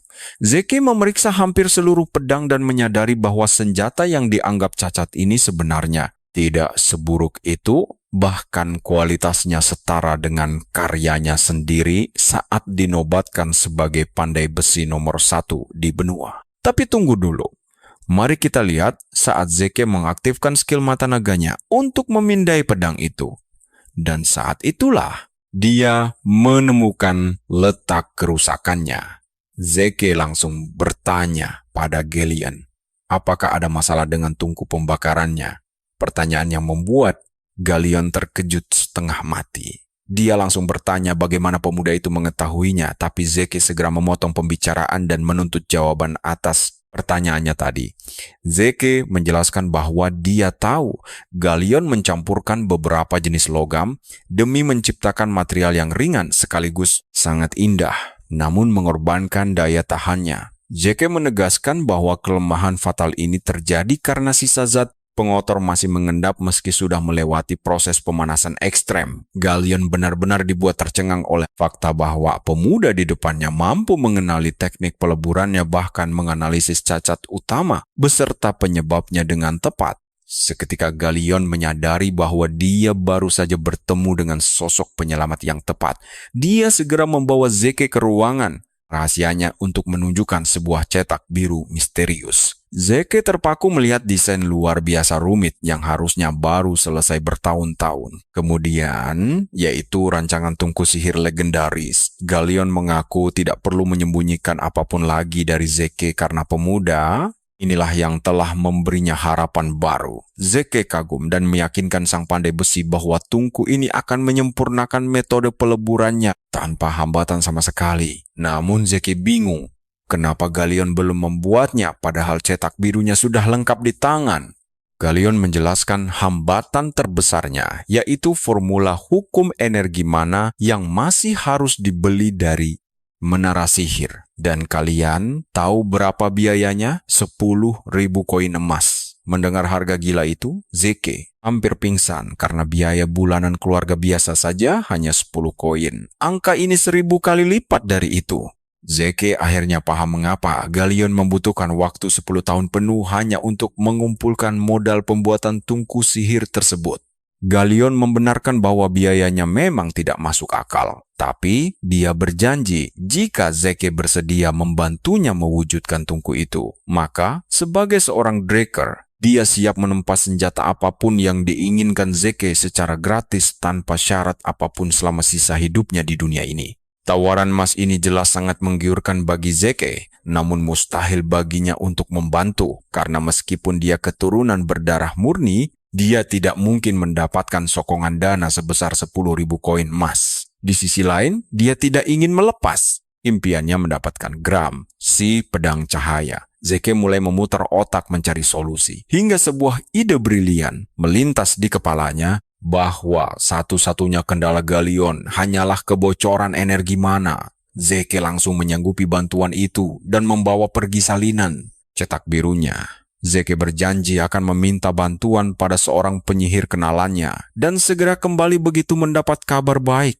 Saat hendak berbalik untuk mengingatkan Galleon agar berhenti mabuk-mabukan, Zeke justru melihat sang pandai besi legendaris itu sudah bersujud. Sambil menangis, terharu mengucapkan terima kasih. Begitu tiba kembali di akademi, Zeke langsung melangkah cepat menuju ke ruangan kerja Valon. Di sepanjang koridor, dia heran mengapa menara sihir mematok harga komisi setinggi langit padahal struktur tungku sihir itu terlihat cukup sederhana. Zeke masih memikirkan hal tersebut saat tiba-tiba dia menyadari ada keributan mencurigakan di sebuah gang sempit dekat sana. Rupanya Leon sedang merundung seseorang. Pemandangan yang seketika mengingatkan Zeke pada perlakukan kasar Leon kepadanya dulu.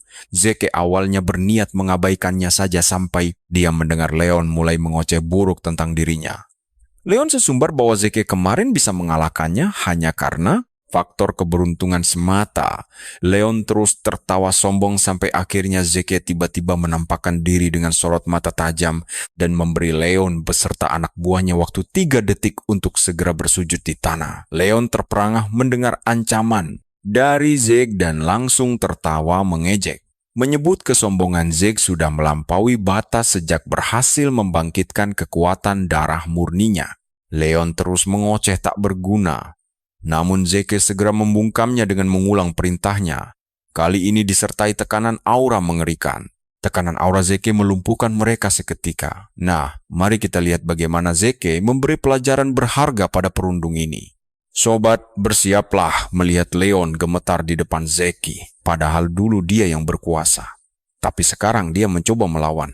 Leon memerintahkan anak buahnya menyerang Zeke. Mereka langsung maju, tapi Zeke tetap tenang saat menjatuhkan mereka satu persatu. Dengan gerakan lincah, Zeke melancarkan serangan mematikan, membuat mereka tersungkur seolah hanya petarung jalanan yang amatir.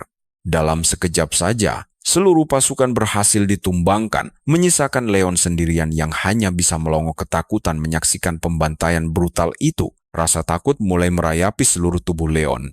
Dia sangat tidak percaya kalau Zeke yang sekarang adalah orang yang sama. Setelah menghabisi semuanya, Zeke melangkah mendekati Leon sambil berkata dia tidak perlu takut karena sudah tahu apa kelanjutannya. Karena sangat ketakutan, Leon langsung mencabut pedangnya, namun keputusan bodoh ini justru menjadi kesalahan terbesar dalam hidupnya. Begitu Zeke melihat Leon mencabut pedangnya, dia langsung memperingatkan bahwa dilarang keras mengeluarkan senjata di area latihan.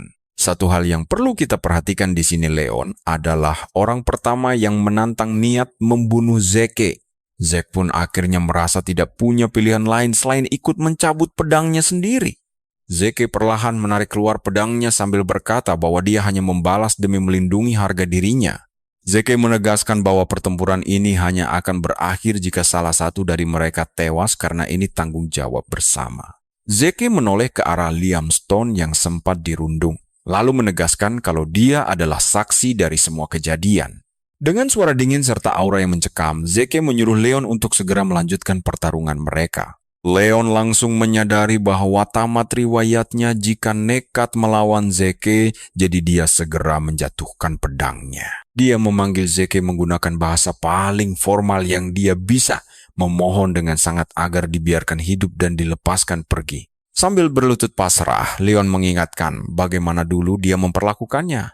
Zeke memutuskan tidak membunuhnya, tapi meminta bayaran yang lain. Zeke langsung menebas daun telinga Leon sebagai gantinya. Leon pun menjerit histeris menahan sakit memegangi telinganya yang bersimbah darah. Zeke memberi peringatan keras agar jangan sampai melihat telinga itu terpasang kembali atau dia benar-benar akan membunuhnya. Zeke kemudian hantamkan kepala Leon ke tanah sebagai hukuman terakhir sebelum akhirnya dia melangkah pergi begitu saja. Liam menghentikan langkahnya, lalu bertanya, mengapa Zeke menolongnya? Zeke hanya tersenyum tipis dan menjawab hal yang sebaliknya. Tindakan tadi bukanlah pertolongan karena dia melakukan semuanya demi diri sendiri. Selanjutnya, Zeke segera pergi menemui Fallon. Zeke menunjukkan cetak biru rahasia dan menanyakan apakah alat itu bisa berfungsi. Fallon pun mengonfirmasi bahwa rancangan tersebut sangat mungkin dibuat. Dengan penuh semangat, Zeke langsung menitipkan cetak biru itu kepadanya agar bisa segera diproses tanpa menunda lagi. Tapi tunggu dulu, mari kita dengar penjelasan dari Fallon yang tampaknya memiliki kabar kurang menyenangkan. Meskipun komposisi keseluruhannya terlihat cukup sederhana, masalah terbesarnya ternyata terletak pada bagian inti yang mengatur keluaran daya. Bagian inti itu dianggap sebagai jantung dari mesin tersebut, namun sirkuitnya memiliki beberapa batasan rumit yang cukup menyulitkan. Meski ukurannya tampak sangat kecil, alat ini membutuhkan daya besar, serta penyesuai keluaran daya tanpa jeda sedikit pun. Zeke yang mulai kebingungan langsung memotong penjelasan rumit itu dan segera menanyakan apakah alat tersebut bisa dibuat. Fallon mengungkapkan bahwa ada dua pilihan dan melihat kondisi intinya, dia bisa saja mencoba untuk menyesuaikan kembali desain tersebut. Namun merancang ulang ini akan memakan waktu minimal 10 tahun. Seolah belum cukup parah, Fallon justru meralat ucapannya barusan. Dia berkata pengerjaannya butuh waktu sekitar 15 tahun. Membuat Zeke hampir gila mendengar penundaan yang sangat lama itu. Fallon lalu memberitahu bahwa pilihan kedua bisa menghindari waktu 15 tahun dengan menggunakan material alternatif. Namun ada sedikit masalah karena bahan yang sangat mereka butuhkan adalah batu monostone kompresi tingkat tinggi. Zeke langsung berteriak sangat syok karena batu monoston kompresi tinggi adalah artefak kuno legendaris dari zaman dahulu. Benda itu mustahil dibuat dengan teknologi modern, dan Fallon membenarkan bahwa peninggalan purbakala memang sangat langka saat ini. Mencarinya di reruntuhan kuno jauh lebih sulit, dan jika ingin membeli batu itu, harganya sekitar 3.000 koin emas. Mendengar nominal yang fantastis itu, keringat dingin mulai membasahi dahi Zeke karena tahu ini adalah masalah besar. Dia tidak punya uang sebanyak itu, sedangkan menunggu 15 tahun juga mustahil dilakukan. Zeke bahkan bisa terancam akan dikeluarkan dari akademi jika pihak sekolah sampai tahu bahwa dia tidak bisa mengendalikan kekuatan aura. Meskipun masalah yang dihadapinya terus menumpuk, Zeke menolak menyerah pada Graham karena dia masih sangat frustrasi dengan keadaannya. Zeke masih belum bisa menggunakan aura seperti pada kehidupan lampaunya, sementara kekuatan ether dinilai sangat sulit dikendalikan. Itulah alasan mengapa manusia lebih memilih untuk menggunakan aura biasa, karena memang jauh lebih mudah dikendalikan. Satu-satunya kemampuan aura yang bisa digunakan Zeke hanyalah pelindung jiwa warisan gurunya yang berfungsi untuk memperkuat pertahanan fisik. Bagaimana cara dia mengatasi rintangan besar ini dan mendapatkan pedang itu? Mari kita saksikan kelanjutannya di episode berikutnya. Kalian dan aku bakal melihat bagaimana Zeke mendapatkan batu mana kompresi tinggi saat dia sedang memutar otak. Fallon memuji sang pembuat cetak biru, menganggapnya luar biasa karena sulit ditiru, bahkan pada zaman keemasan sekalipun. Mendengar tentang peninggalan zaman keemasan, Zeke tiba-tiba menyadari ada solusi instan untuk masalahnya yang tak terpikirkan sebelumnya. Zeke pun langsung berdiri dengan cepat dan segera meminta Fallon untuk melepaskan seluruh lembaran cetak biru tersebut. Fallon merasa sangat bingung ketika mendengar perintah aneh itu. Lalu dia pun langsung bertanya apakah Zeke memang serius berharap dirinya benar-benar menghabiskan waktu 15 tahun demi menyelesaikan desain tersebut. Sambil tersenyum tipis, Zeke berkata bahwa dia akan segera membawakan batu mana kompresi tinggi yang bisa digunakan. Berbicara mengenai era keemasan, masa itu adalah perang pembebasan besar-besaran demi lolos dari cengkraman naga jahat yang berakhir dengan kekalahan telak sang naga iblis Bahamut di tangan pahlawan legendaris Drakon Dreiger. Kemenangan ini berhasil memberikan umat manusia masa damai selama 1 abad, dan pada masa inilah relik kuno yang ditemukan di sarang naga menjadi sisa sejarah era Raja Pahlawan yang merupakan masa kejayaan ilmu sihir. Salah satu relik paling berharga adalah batu mana kompresi tinggi yang sanggup memenuhi seluruh kebutuhan energi sihir 1 desa penuh. Demi menemukan relik legendaris ini, Zeke langsung pergi menuju perpustakaan pusat di dalam akademi. Kabarnya, tempat bersejarah ini selalu dirawat dengan sangat rutin, meskipun sebenarnya jarang sekali dikunjungi karena diyakini didirikan oleh Terakon sendiri. Di tengah proyek perluasan sebuah ruang arsip, peninggalan dari era keemasan tidak sengaja ditemukan di sana, yang akhirnya memicu keterlibatan langsung dari pihak Menara Sihir serta penyihir Agung Nirvana, sang anggota dari 3 keluarga besar dalam proses penggalian. Selama beberapa bulan ini, berbagai relik zaman keemasan berhasil diangkat dan beritanya langsung menggemparkan seluruh penjuru benua. Kalian harus perhatikan ini. Semua kejadian luar biasa ini sebenarnya baru terjadi 10 tahun lagi. Tapi Zeke sudah tahu semuanya. Sekarang, saat Zeke berhasil menyusup ke ruang arsip, dia sadar pencarian biasa siang malam akan sia-sia karena tempat ini belum terjamah. Menemukannya karena belum ada yang tahu lokasinya. Demi mempermudah proses pencarian, dia memutuskan mengaktifkan skill mata naga. Dan sembari berjalan mengelilingi ruangan, dia dengan cepat bisa mendeteksi lokasi targetnya. Terlihat ada satu bagian khusus di lantai yang mengarah langsung ke tempat tujuannya. Dengan memanfaatkan kekuatan jiwa roh, Zeke pun mampu memotong bagian lantai itu dengan sangat rapi. Ternyata, dia mempelajari teknik hebat ini dari gurunya. Dan karena Ether mampu mewujudkan kehendak dari penggunanya, hal itu memudahkannya menerapkan efek potong dalam berbagai situasi berbeda. Namun, jurus ini memiliki efek samping karena penggunanya harus menguras ether dalam jumlah yang sangat besar untuk melakukan setiap gerakan. Sesuai dugaan, Kepala Zeke langsung terasa sangat pusing akibat menggunakan skill itu. Setelah memotong lubang di bagian lantai tersebut, Zeke perlahan turun ke bawah lalu menutup kembali jalurnya dengan rapi. Zeke sempat terkejut melihat betapa dalamnya area bawah tanah ini. Tiba-tiba, dia merasakan pergerakan mencurigakan di sudut ruangan dan mulai bertanya-tanya apa yang ada di sana karena reruntuhan ini harusnya baru akan ditemukan 10 tahun kemudian. Kalian pasti kaget juga saat Zeke mengintip, dia terkejut melihat monster kerangka berkeliaran. Dua monster yang dia lihat tengah memegang sekop serta beliung, tanpa ada tanda-tanda kalau mereka dikendalikan oleh seorang lich. Sadar kalau situasi aman untuk bertarung, Zeke mengaktifkan skill serangan kritikal lalu langsung menyergap kedua kerangka itu. Hanya dengan sekali tebas, dia berhasil menghancurkan mereka. Zeke terkejut saat layar status tiba-tiba muncul memberitahu kalau dia mendapatkan 2 poin karma karena mengalahkan monster tersebut. Zeke baru ingat jika dia bisa mendulang poin dengan berburu monster, hal yang sempat dia lupakan karena terlalu fokus mencari artefak kuno. Tiba-tiba, ide gila untuk menimbun poin muncul di kepalanya. Dan dia pun mulai memburu monster kerangka di runtuhan. Akhirnya, dia berhasil mengumpulkan 20 poin dan langsung menggunakannya untuk membuka satu fungsi sistem baru. Dia membandingkan buku misi, peta mini, dan menu lainnya sebelum akhirnya memilih peta mini karena hanya itu yang terjangkau. Pilihan paling pas untuk jumlah poinnya saat ini. Begitu fitur peta mini terbuka, sebuah proyeksi peta langsung muncul di hadapannya. Lengkap dengan tombol khusus di sudut untuk mengubah tampilan dari 2 dimensi menjadi 3 dimensi. Zeke pun merasa sangat senang karena fitur ini mempermudah pencariannya. Tiba-tiba, pandangannya tertuju pada satu ruangan misterius yang ditandai warna merah. Didorong oleh rasa penasaran yang sangat tinggi, dia langsung menetapkan ruangan misterius yang ditandai warna merah itu sebagai tujuan berikutnya. Ternyata tempat itu merupakan ruang penyimpanan.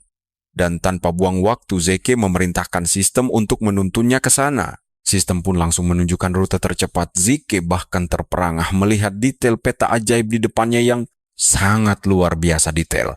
Kalian pasti setuju kalau ini jauh lebih canggih dibanding Google Maps. Zeke pun langsung bersiap. Kalian harus tahu, kali ini kita akan mengikuti petualangan Zeke yang akhirnya berhasil menemukan pintu ruang penyimpanan raksasa. Membuat Zeke bingung bagaimana cara masuk ke dalam. Namun dengan otaknya yang cerdas, dia langsung mendapat ide. Mendorong pintu itu adalah pilihan terbaik. Zeke pun mencoba mendorongnya dengan tangan kiri. Tapi tiba-tiba saja muncul reaksi aneh yang memberitahu Zeke bahwa ada mantra keamanan kuat terpasang di sana. Dia menyadari bahwa menara sihir dan penyihir agung Nirvana ikut campur karena sihir pelindung pada pintu ini. Zeke tahu tangannya akan hancur jika tidak memakai sarung tangan khusus, karena sekarang dia tidak punya cara lain untuk menembus pintu tersebut. Dia meminta bantuan sistem. Sistem langsung menjawab bahwa karena telah menerima permintaan dari administrator, sistem akan meretas perangkat keamanan itu. Zeke sangat terkejut saat melihat sistem mulai membuka pintu tersebut. Dan di saat itulah dia sadar bahwa sistem ini benar-benar merespon semua perkataannya. Sistem pun membenarkan hal itu dan bertanya, apakah Zeke memiliki permintaan lain lagi? Karena sekarang bisa mengobrol dengan